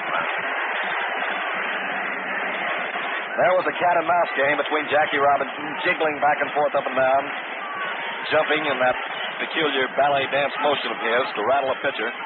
Finally, Magley, unable to bear the pressure through to first base, delivers to the batter again. Swung on and missed by Pafko for strike 2. He went out for an outside pitch that time, down low. At the plate, Andy Pafko, his confederate, Jackie Robinson on first base. Button bright lights shining above. Cool, murky afternoon overhead, but lightening up as the afternoon wears on. People shedding their coats, A lot of shirt sleeve fans sitting below us in the stands, cram-packed. Robinson, the Dodger hatchet man at first. Tapco swings, skies one up into the air. Coming down the line is Whitey Lockman. He waits. He's got it. The side is retired for Brooklyn in the sixth inning as Sal Magley once again survives the onslaught and gets past him with no runs, one hit. The Dodgers third at this sixth inning ball game. No errors and one left on. At the end of 5 1/2 innings here at the Polo Grounds in New York, the Brooklyn Dodgers won. The New York Giants, nothing. Brooklyn, 1 run. 3 hits, no errors, 4 men left on base. The New York Giants, no runs, 3 hits, no errors, and 3 men left on base. Here's Eddie Stanky to lead off with Alvin Dark to follow and Don Mueller down in the hole as the last half of the sixth inning will get underway. There are reports that Hornsby and O'Doul have been approached for Charlie Dressen's job, but everybody close to Dodger management deny that. That's just one of the many rumors that goes around. Lights still shining, tons of hot dogs, coffee, and peanuts being consumed. Hank Greenberg, Joe Cronin, Bucky Walters, Stan Lingle, Mungo, Luke Sewell, Billy Sullivan, Miss Dan Topping, Miss John McGraw, Dolly Stark, all here. Right-hand hitter Eddie Stanky, the brat, leading off for the New York Giants. Last of the sixth, and Eddie would like to draw base on balls here, which is his major weapon attack. He starts the ball rolling, the pot balling. Don Newcomb throws, and Stanky swings up, dying wheel down the left field line. Speeding in for it, Tapco runs. He's got it. Stanky in a little short blooper, one of those handle hits, leaping Lena liner in the hole or over the hole between Cox and Reese into short left field. Andy Papko racing in, reached up, hauled it in for the out, and Stanky is away in the last half of the sixth inning. In case you're looking down the line, Newcomb has 11 outs to go.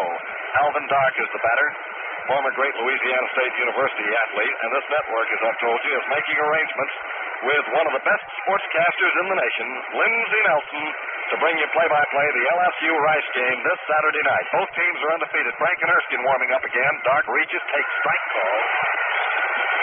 0-1. Alvin Dark batting from Lake Charles, Louisiana, number 19. Say, how would you write a lead on this game? How would you write a lead? What would you say to encompass the drama of this game in one paragraph? The pitch outside. I remember the greatest lead I ever read was one written by Damon Runyon. He sat down one day. A little fella had confessed on the stand inadvertently, and he sat down and wrote that a little man sat on a little chair in a little courthouse today and quietly talked himself to death. There's a foul ball hit up into the stands by Alvin Dark to the left side. Well out of play. Dark banging one down the left field line, which twisted foul.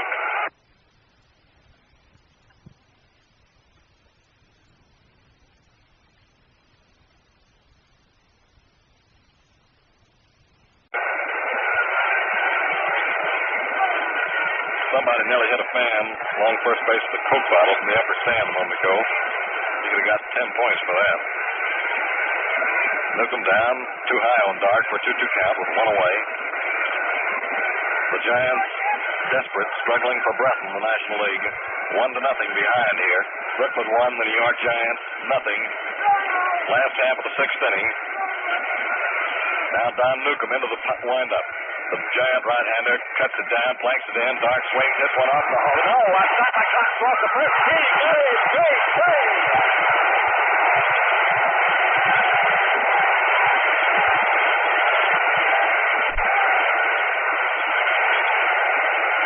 So the great Billy Cox, playing great ball, makes the second saving stop of the afternoon. He got Stanky in the third inning on a double play stop inside the third baseline. Here he does it again to Alvin Dark to make a second out in the sixth inning. And now, with 2 away, Don Mueller is going to be the batter. He swings, hits one down the first baseline, foul, and it bounces toward the stands and out of play. The Dodgers written off 3 times in the National League, not yet dead. None out, Mueller batting. 1-0 in favor of the Brooklyn Dodgers. Magley throwing the game this life, but so is Newcomb.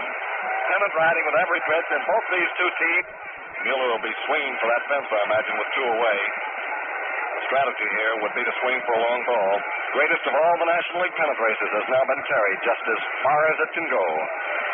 Each time, each team has saved its best bib and chucker for this last game. The Sun trying to come out with the lights on.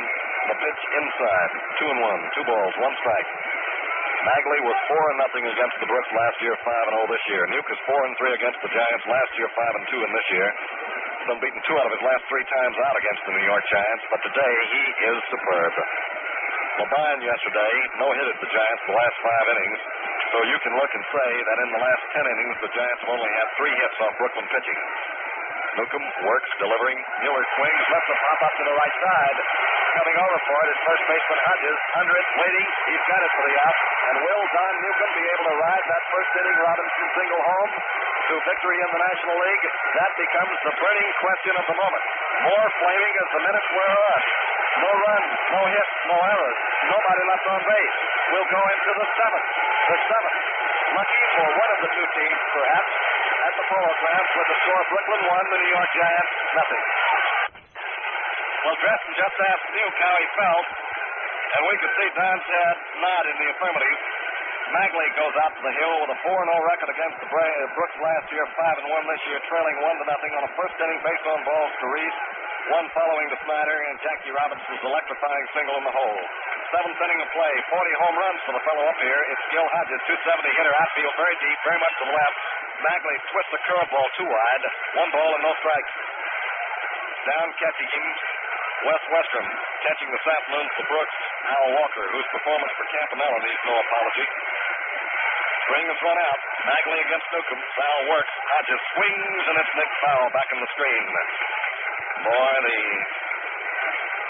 wondrous terms of endearment that must be going on between these 2 teams down there on the field with $5,000 riding on the line for each player. We pause 5 seconds.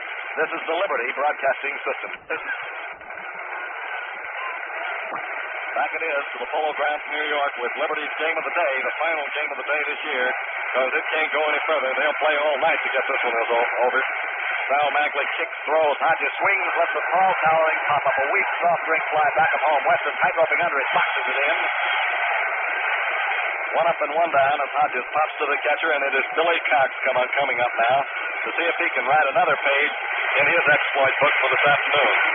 He has made 2 fine fielding plays for the Brooklyn Dodgers, and along with Pee Wee Reese, has been the big fielding gun. Let's listen to the applause for him.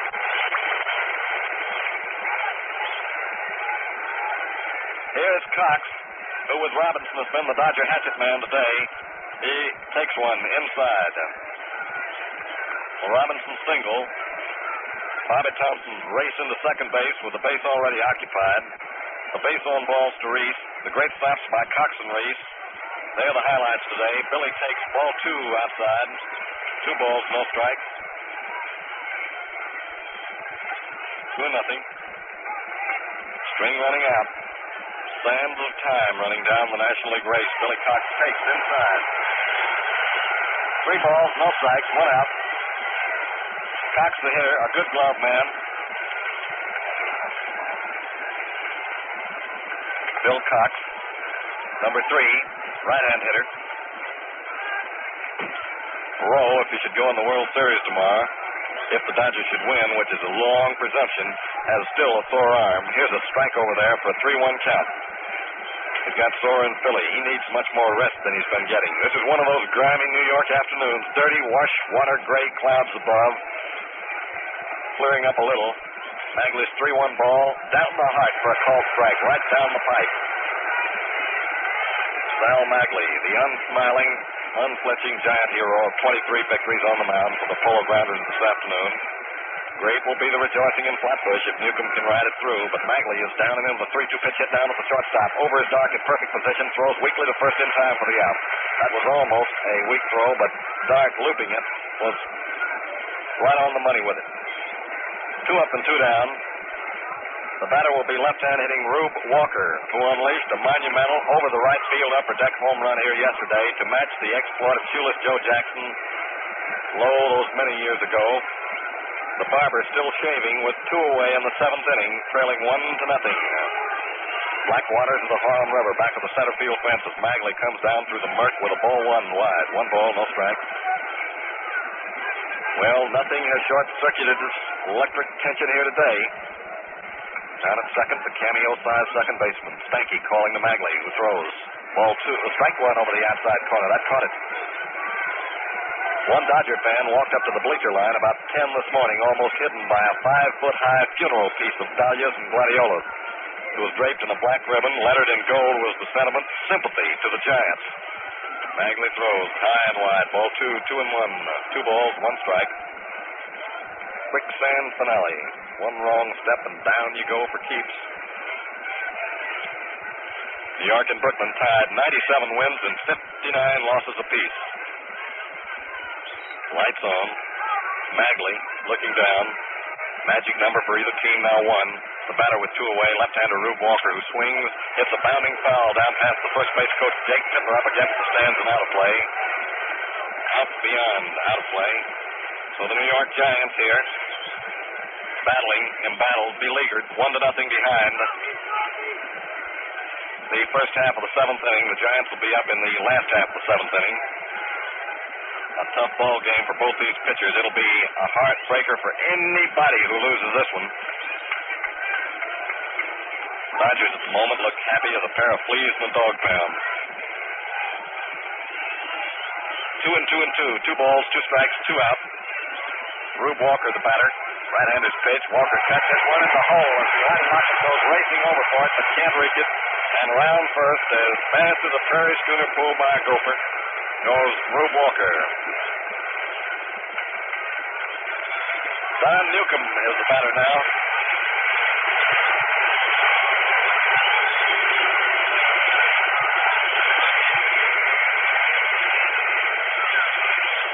Newcomb, the Dodgers' money winner, top slinger, huge man, hard worker, and a strikeout pitcher is up from Madison, New Jersey. Good hitting pitcher, often works in the bullpen between games, between starts. All-star star, 49 and 50, 6 feet 4, 220 pounds, left-hand hitter, Don. Catcher Westrom down in catching position now. The outfield is short. In the Polo Grounds, every batter is a home run threat with the short fences. Magley works it down. Newcomb hits a sharp sparkler down to Eddie Stanky. Donald skips up, throws weakly, in time to first base. That's all he had to do because Newcomb had given it up, rushing down the line. And they're booing Don as he walks back to the pitching mound right now because he didn't run that one out. Stanky had bobbled, but even had Don been at full tilt, he could not possibly have beat it to first base. 4-3. That's the out. Stanky to Lockwood. No runs, 1 Brooklyn bingo, lanced to right by Rube Walker, no errors, and Rube left spinning his wheels at first. Now, as we go down toward the final moment, the tip, the limit, the last jagged edge of the National League race. The score is 1 for the Brooklyn Dodgers, 0 for the New York Giants. Here's the right-hander Newcomb facing cleanup hitter Marty Irvin. Giant fans applauding for a rally, clapping hopefully. Marty Irvin crouches. Newcomb feeds. Heeled off for a strike on the hip. Marty Irvin, originally an outfielder, but played a lot of first base for the Giants. Now back in left, lots of power. 6'1", 195 pounds. Leading runs batted in are the New York Giants, for that matter, in the National League also. A double dive, deep dish, Doozer in the Polo Grounds. Irvin swings, has a line along the left field line. Castro cuts over. It's off the wall. Castro plays it. Irvin around first, reaching for second. It's going to be close to the throw. Here's a wide throw, and Jackie Robinson saves a diving stop at second to keep it from going to 3 bases.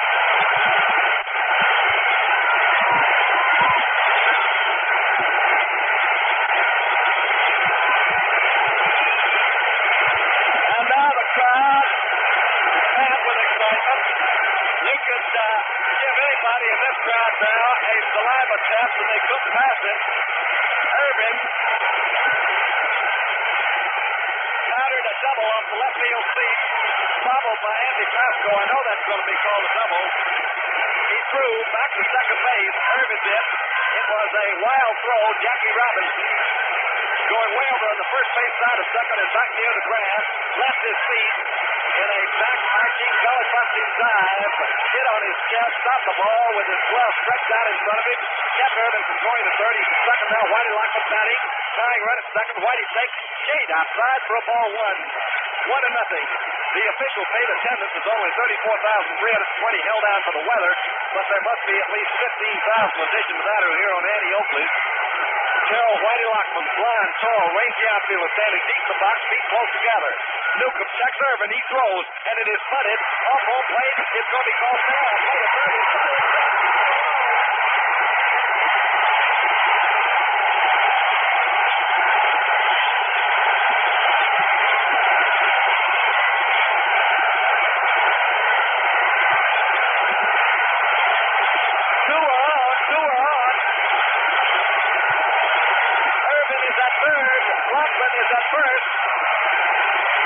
Players play. Lockman gets the fielder's choice. Newcomb came over, elected for the try at third. The desperate gambling chance to knock off that lead runner who represents the potential tying run.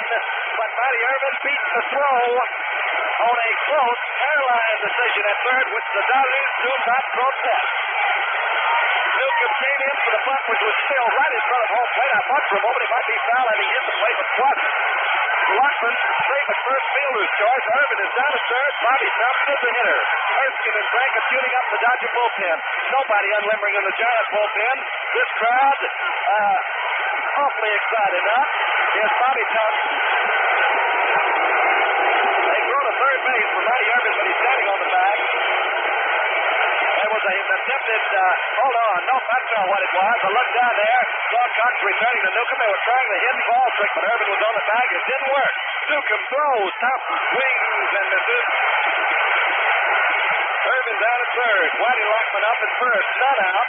And up is Bobby Thomson. Just dangerous as a Great Dane behind a meat counter.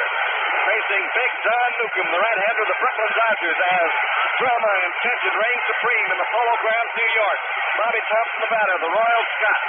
A good thumper, right-hand hitter, doubled in an earlier inning and then singled, 2 hits, swings, fouls it off at his feet, 2 strikes. The Flying Scotsman, star outfielder. Outfield plays him deep over to the left. Broke in 46 at third base after 2 years in the minors. From Staten Island, New York, born in Glasgow, Bobby Thomson, 2 on. At third, Irvin with the National League's tying run. We won't speak of it as the Giants tying run. It's just the National League's tying run. This is a game between the first and the first place teams of the National League. Giants and the Dodgers. Dodgers and the Giants, depending on how you look at it. Lockman at first. Newcomb made a try at third. A desperate gambling shot, trying to cut down a lead runner. They'd have to tag him down there.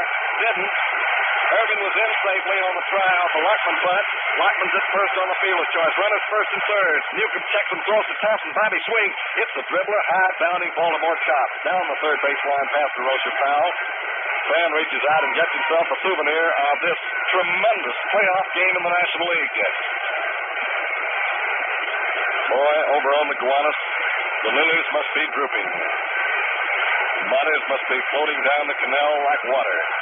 And a warm sun tries to peek out overhead with the light still shining. Excitement at its maximum. Bobby Thomson backs out of the batter's box. Newcomb is a good pitcher under fire. Don't underestimate him. You remember down in Philadelphia when he had the bases full. A tough man at bat. And the count. 3-1 on the hitter and still got out of it. Newcomb kicks, throws, Thomson swings and lets the pop up to the left, out of play. Coming up on top our Liberty Broadcasting System booth, foul. It's Irvin at third with a tying run. Whitey Lockman's at first. The infield is pulled in to play for the play at the plate. They want to cut off that winning run or the tying run. Irvin at third base. The outfield is very deep to the left. Crowd caught with suspense. Black shadow of calamity hanging over the Brooklyn Dodgers. The Brooklyn high tide of battle. 13 and a half games, long since gone. Down stormy 1 in the National League. The magic number 1 for either team. All right. Blanket of blue now, Bob. Lightning up overhead. Newcomb offers. Up swings at the long drive. Deep out in left field. That'll bring home the run. Back goes Snyder. He's under it, waiting. Irvin is tagged up. Here he comes into the plate. And it's a 1-1 tie in New York.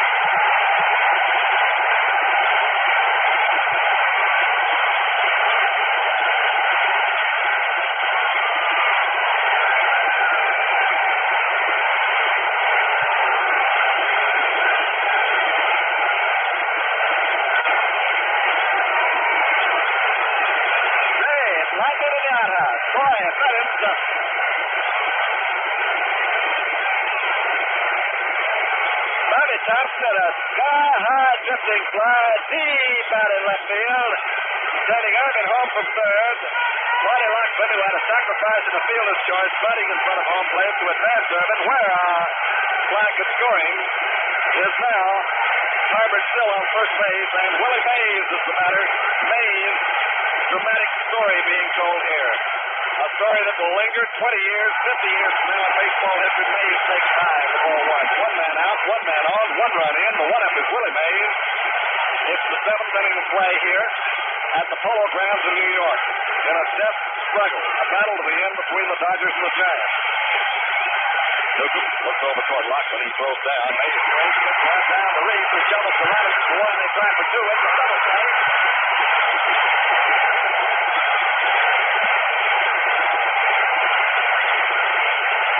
The brilliant, airtight Dodger infield again contains the New York Giants as Reeves comes up with another saver, and the Dodgers reel off their second double play this afternoon. They have had 1, 2, 3, 4, 5 fine stops. 3 by Reeves, 2 by Billy Cox. And now at the end of 7 innings, the New York Giants totals for the last half of the seventh read 1 run, 1 base hit, a double by Marty Irvin, leading life in the Giants' comeback here since August the 12th. No errors, nobody left on base.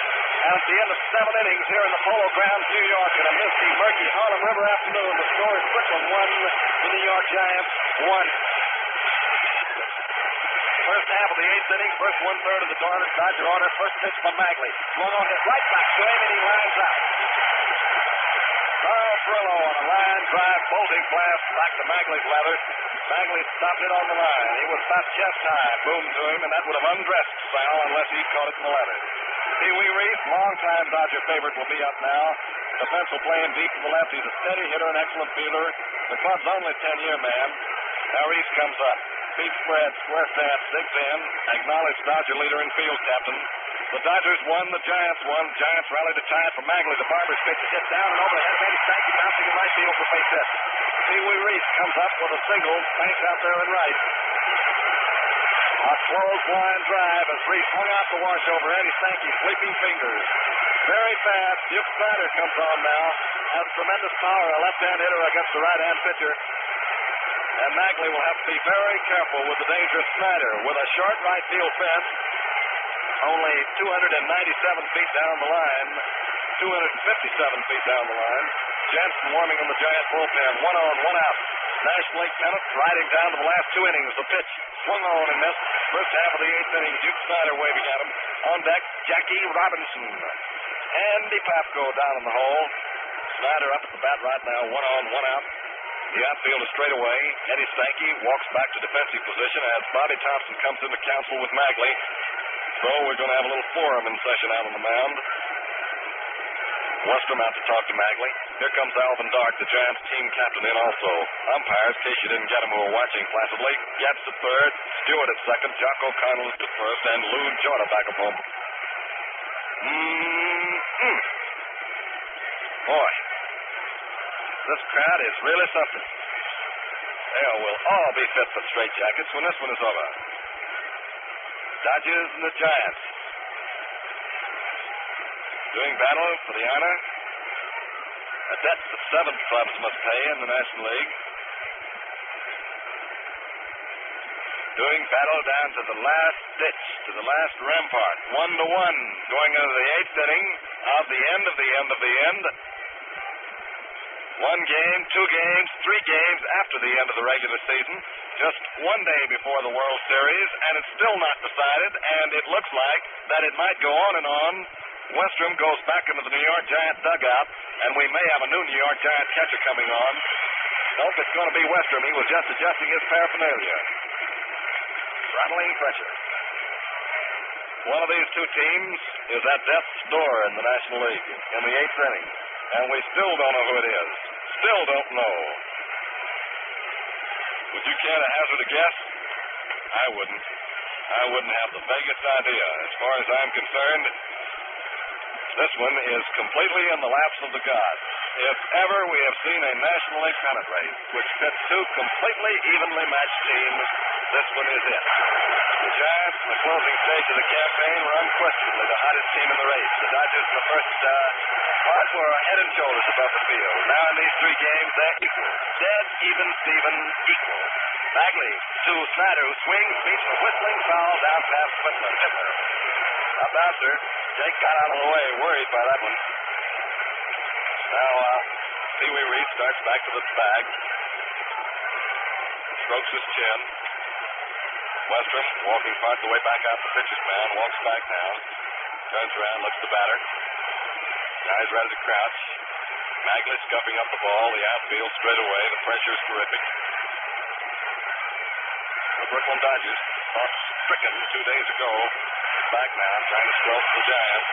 First half of the eighth inning, 1-1 tie. The pitch by Magley, offered down, swung up, hit it to the home. Second, Frankie Ritchie can't get it. Here's Reed getting for third. Here's throw to third. He's not in time. He's in that slide. He's after runners on first and third. 1 out.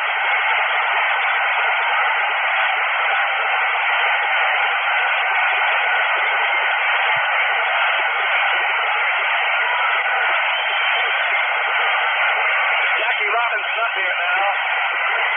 Reed's at third, Snyder at first, Jack Robinson the hitter, Andy Papco on deck.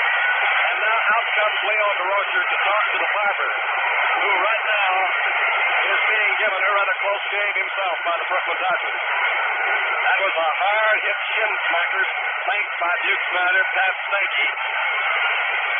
Jackie Robinson, the good-hitting second baseman of the Brooklyn Dodgers with a 337 batting average and 1 hit and 2 times at bat today. 3 hits yesterday, 1 the day before. A game-winning home run the day before that on Sunday is up now, waiting outside the batter's box in the blue uniform of what the Brooklyn Riders are calling the stalwart line of blue. Val Magley on the hill. Now we'll tell you about it pitch by pitch now. Robinson up at Journey's End in the National League, trying to strike the fatal blow. Magley in deep trouble. The great barber pitching to Robinson is high and wide with his first one. 1 ball, no strikes. 1-0. The greatest day of them all in National League history. The greatest game of them all. Robinson batting. It gets away from Western. Reed racing in to score. Here is Snyder around second, heading for third. The throw there is not in time. He's at third. The Dodgers lead 2-1. Wild pitch.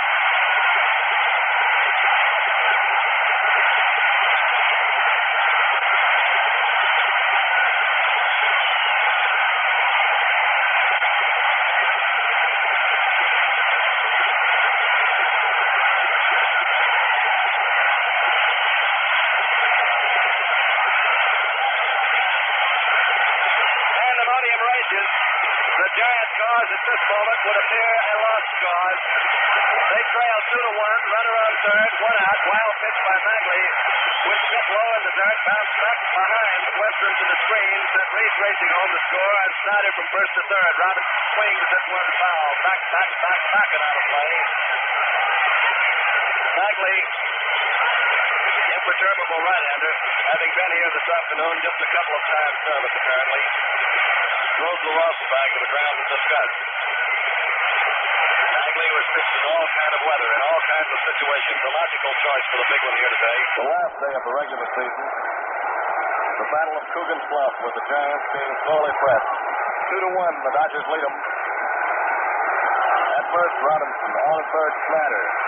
Andy Papco on deck. So, a moment ago, the Giant hopes were shining so brightly. Now are so bleak, so dreary. Strike called on Papco. 0-1. 1 out. Hodges on deck. Tough part of the Dodger order up here in the 8th inning. The Giants, in the last half of the 8th, will have Westrom, Magley, or a pinch hitter for him, probably the pinch hitter. Then Eddie Sankey. Then the tough part of their list in the last half of the 9th inning. Val Magley kicks and throws, swung on, beaten down the third base line. Just away from it in foul territory. Goes his error. Russ Hodges to the plate. Dodgers lead 3-1.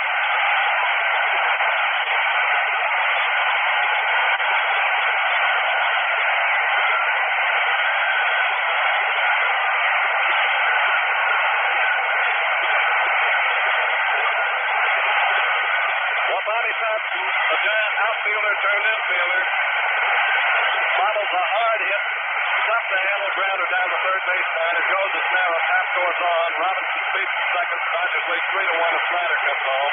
The pitch got on and missed wickedly by Snyder, who was churning from the heel. 3-1 in favor of the Dodgers. First half of the eighth inning. The Giants have 6 outs left. The National League great Croswell has joined Jansen with the Giant bullpen.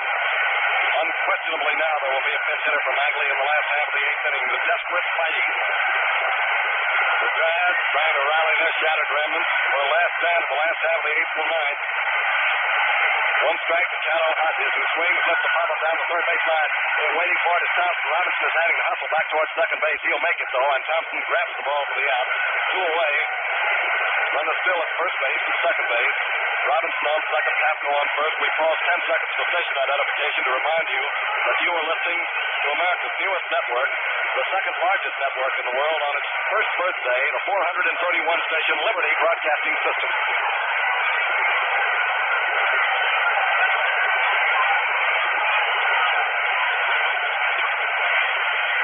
The best laid plans of mice and men gang after the clay. And even with the choice of Sal Magley, the Dodgers have been able to lead 3-1 here in the last half of the eighth. Sal delivers back to him. Went down and threw Thomson off his glove into left field. Robinson around third on his way in with a fourth Dodger run.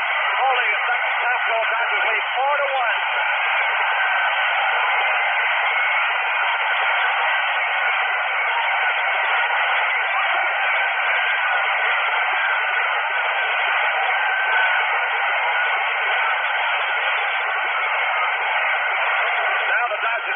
A walk, a Giant error, Billy Cox's single, which went hopping over the glove of Bobby Thomson at third base.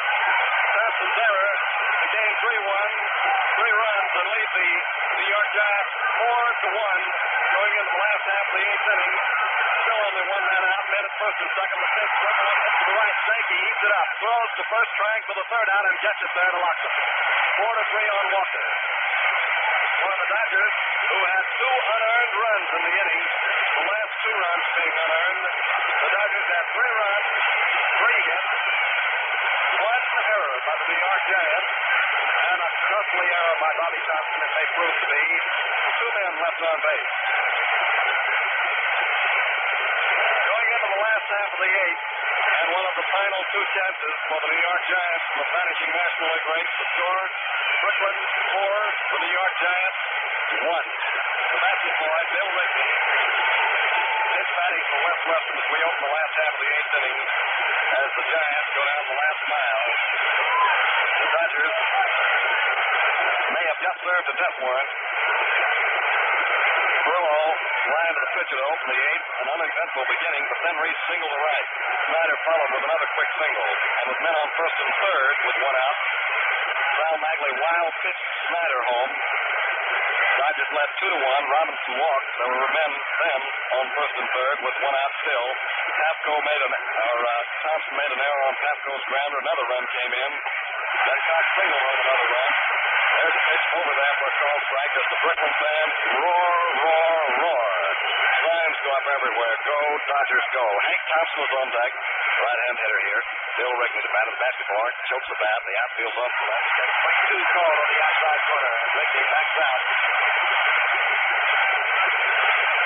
On deck is Hank Thomson, who will hit for Sal Magley. Donkey Thompson will hit for Sal Magley. Magley will no longer be a factor in the game's winning. Newcomb into the big pumping motion. Big Don brings it down. Swung on and just caught straight 3. That's all for Bill Rigby. And up comes Sal Magley. Or rather, Donkey Thompson, as we told you, hitting for Sal Magley. On deck, Sankey. Down in the hole, Dark. Giants fighting the final summons.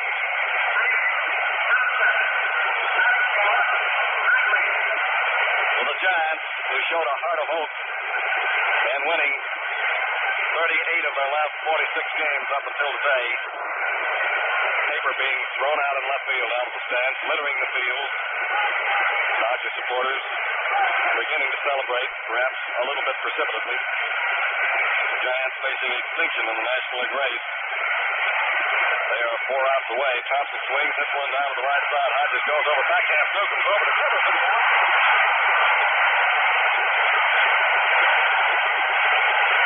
Hodges fed to his right, made a good backhand stop, halfway back on the skin of the infield.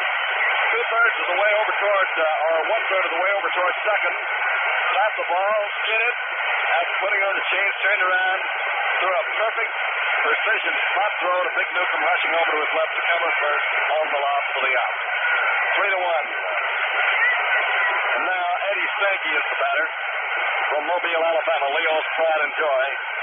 Dangerous clutch man. Plenty of hustle. Newcomb throws across the outside corner for a strike on Stanky.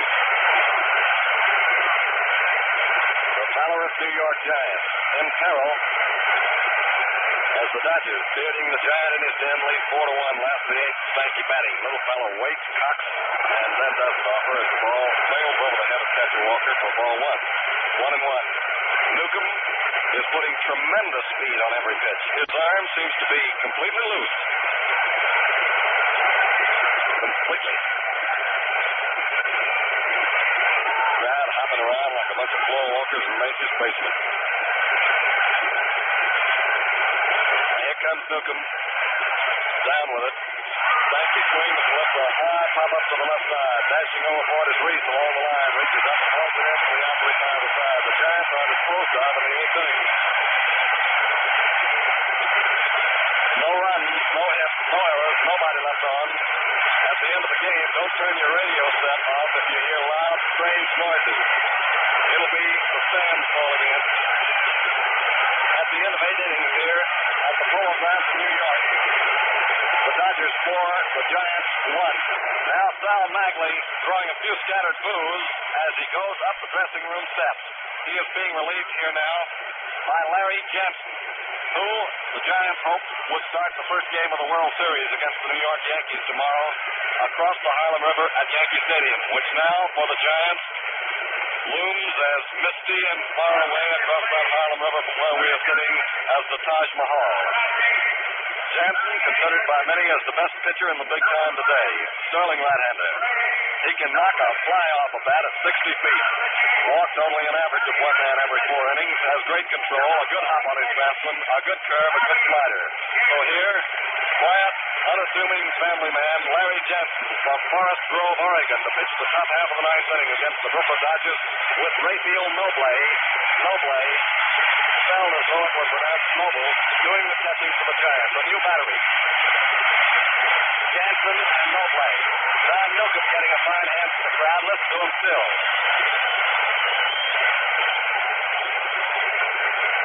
Newcomb swinging for the Dodgers. First half of the 9th inning, Giants trail 4-1. Jansen pitches and Larry hits the inside corner for a strike. Boy, I'll be 7 sardines in a size 6 can if this isn't honey.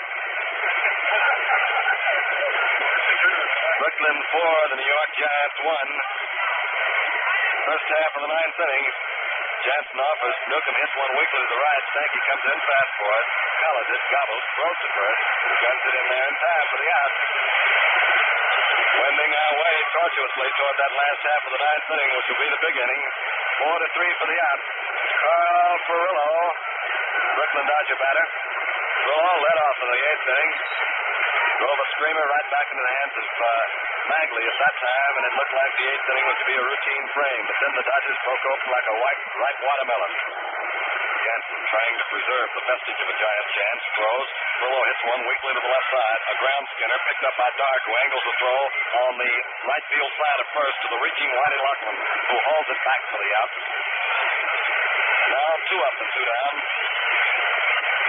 It will be left to Pee Wee Reed in the regular National League season now to keep the Dodgers alive in the 9th inning. This may be the last Dodger batter up in the regular National League season.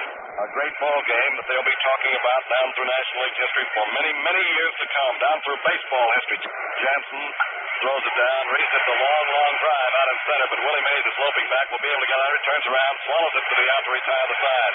It'll be the last half of the 9th inning, and a dramatic last half it should be. No runs, no hits, no errors, nobody left on base. And now the Giants, struggling for breath. 3 outs away from extinction in the National League race will come up in the last half of the 9th inning with a score: Brooklyn 4, the New York Giants 1.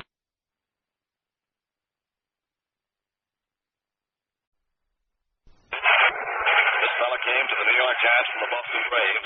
The Dodger outfield is playing it way over to the left side. Jackie Robinson, hands on hips, 2 steps off the grass, down at second base. Pee Wee Reese strides towards third base, shortstop. Billy Cox is off the line, deep back, Russ Hodges first. Alvin reaches out, swings at one to the right side. Half back, off the shot. Jackie Robinson runs for it. It is in that for base hit for Alvin Dark in the last half of the ninth inning. Dark makes a ground ball wide of first. Hodges races over, tried to make a backhand stop on it, like he did on Don Mueller in the sixth inning, or rather on Hank Thomson in the eighth inning. But this time, it squirted off his glove, English over past Jackie Robinson, and by the time Robbie retrieved it, Alvin is at first with a base hit to open the ninth inning, and Don Mueller the batter. The Dodgers have 2 pitchers warming up just in case. No sense saving them for next spring. You're offering, swung on, hit right down, to the right field for a big hit. Here is Dark around second, streaking for third. The throw to third is cut in time, cut off by Reese. Dodgers chance has a tying run at the plate, not out.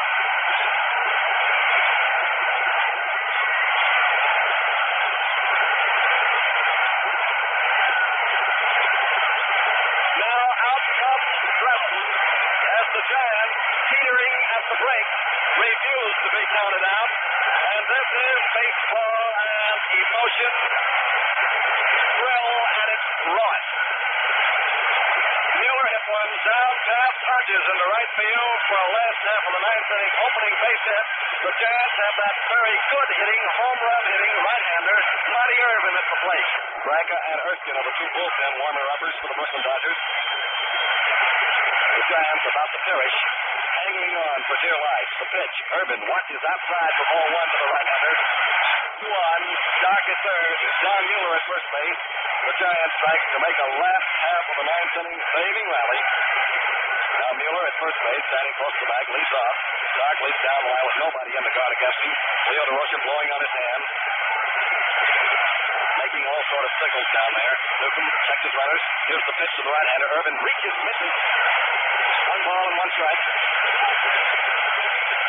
He was cutting for the fence that time. Had he hit that one would have been all the way out and over and into Mamie O'Toole's apartment house window over the left field wall. Riley took a 360-degree cut at it. Arms over his head. Newcomb comes kicking in with it again. Irvin reaches out, lets the high pop-up down the first base line. Hodges over, waiting. Held it in this one away here in the ninth inning. It's Marty Irvin to the utter black despair of the New York Giants fan. Pops out. But still the Giants have coming on 2 very, very potent hitters. Whitey Lockman and Bobby Thomson. Thomson particularly has a single and a double today. Whitey Lockman has driven 1 single and 3 times at bat. The grieving Giant fans holding on to the last will be inconsolable if they're heroes after winning 16 straight. 38 out of their last 45. Out of their last 46, I guess it was. Cannot win the final 2 games of the National League season. The batter, Whitey Lockman, the Carolina Sorehead. Marty Irvin just popped out.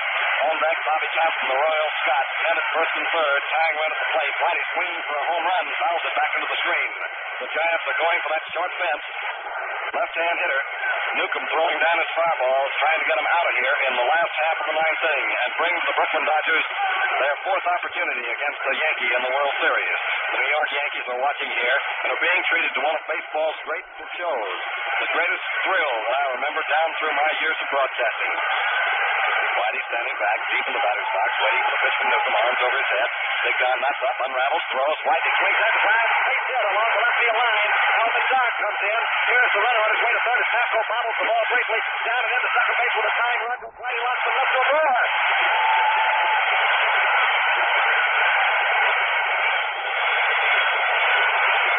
Now the Giants have a tying run on second base at third.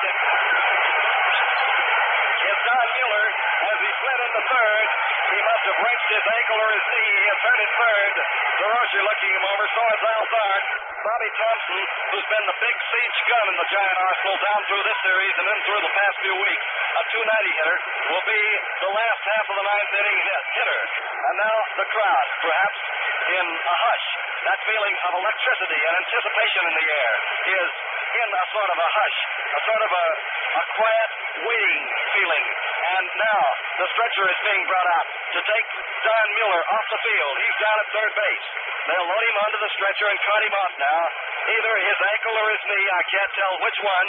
Alvin Dark is pointing toward the dugout. It's his ankle. Clint Floppy Hartung, sandy-haired, giant war sensation, former pitcher, former outfielder, now saved almost exclusively for sometimes pinch hitting, sometimes pinch running roles, running at third base for Don Mueller. That might be all for Don Newcomb, too. And that is, Newcomb has had it for this afternoon. He'll get a cake and a soap and a towel for the last time in the regular National League season with Ralph Branca. Trudging on, the Dodgers trying to save it here in the last half of the ninth inning. Everyone is absolutely limp in the greatest game of them all. Brooklyn 4, the Giants 2. The Giants have 2 on at second and third in the last half of the ninth inning. Newcomb has finally been shelled off the mound. His relief will be the Hawk, Ralph Branca. Rifleman Ralph, who wears his number 13. And will that be lucky for the Brooklyn Dodgers here in the last half of the ninth? Newcomb against Bagley it was. It's now to bring the drama to a close. Branca, the Brooklyn starter, against Larry Jansen. Ralph Branca from Mount Vernon, New York, 21-game winner in 1947. A New York University graduate is going on the mound to throw for the Brooklyn and try to turn the Giants back here at the door of disaster in the last half of the ninth inning. Ralph Branca throwing. Ralph's victory record 13-11. This is Newcomb's game still to win. The runner at second, a tying runner, is his responsibility. Should he win, it'll be 21-9. It's Magley's game, obviously, to lose. His record would be 23-7 should he lose it. Well, what more can anyone say about this? What could you possibly say to tell you about the drama? It's like the fella who tried to write a lead for a great sporting event, and he sat there. He sat after the game was all over at his typewriter, and he just couldn't think of anything. He finally turned around to an old-time sports writer there, and he says, I'm trying to think of something. He said, maybe I can dramatize it by telling him something about the setting here. He turned around, he looked over there, and he says, let's see, is that the sun setting over there, setting in the west? This old sports writer says, son, if that sun ain't setting in the west, you got a greatest scoop of the century. Boy, I'm telling you, what they're going to say about this one, I don't know. Bobby Thomson, the batter. The outfield deep and very much to the left. Ralph Branca on the hill in favor of Newcomb. Rube Walker catching the pitch to Bobby. A strike call off the knee. Quick curve. The Branca ripped right in. Branca has that tremendous overarm sinker curve that drops down. Then he has a roundhouse hook curve to right-hand batters by way of third. Extremely effective against right-handers. 2 pitchers for the Dodgers bullpen now. I think one of them's Rowe. Here's Bobby waiting. Branca throws. Bobby swings. They throw right there on the left. Going. Go! It's the finish.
Forming the dressing dressing room door are charging it and trying to knock it down out at the clubhouse now. I've just witnessed the greatest finish in baseball history, and they are intent upon getting in and smothering Bobby Thomson with kisses. Ralph Franca is the loser. The winner is Larry Jansen of the New York Giants, 22-11. Ralph 13-12, but who cares? Here he's in the National League. Greatest National League game of them all. Giants fought off the final summons, and they were a team, if ever there was a team in sports, if ever there was a team that couldn't be beat. They just couldn't be whipped. Down in the last half of the ninth inning, trailing 4-1, Alvin Dock speared a single to right. John Mueller had a single to right. Then on first and third, Matty Irvin popped up, and Giant hopes were as black as the inside of a hog. When Whitey Larkman drove a single, drove home the second run, it was 4-2, and then electrifying, something that absolutely shook this crowd right to its keystone. Bobby Thomson drove one just over the wall down the left field line. A 3-run home run to bring the Giants back from the pale, to give them a victory, 5-4 in the National League race. It's all over, and tomorrow afternoon, across in the midst of Yankee Stadium, across that Harlem River, and we can see it from here, the New York Giants go into the start of a World Series. A World Series that the Giants have not been in since 1937. This is the most important New York Giants triumph since the days of John McGraw. And now DeRocher and his New York Giants go down in history, along with the names of New York Giants of other years: Ruth Marquardt, Turkey Mike Donlin, Herzog, Frisch, Ott, Young, Christy Mathewson, Big Six, on and on and on. McGraw won 10 pennants here. He never won one as dramatic as the one Leo DeRocher has just won. And that flaming spirit of Bobby Thomson, the Royal Scot, if you forgive the expression, came through in the last half of the ninth inning with the most dramatic home run of them all. And one more can you say? This crowd down here has just seen the greatest baseball game I would dare say that's ever been played in our national pastime.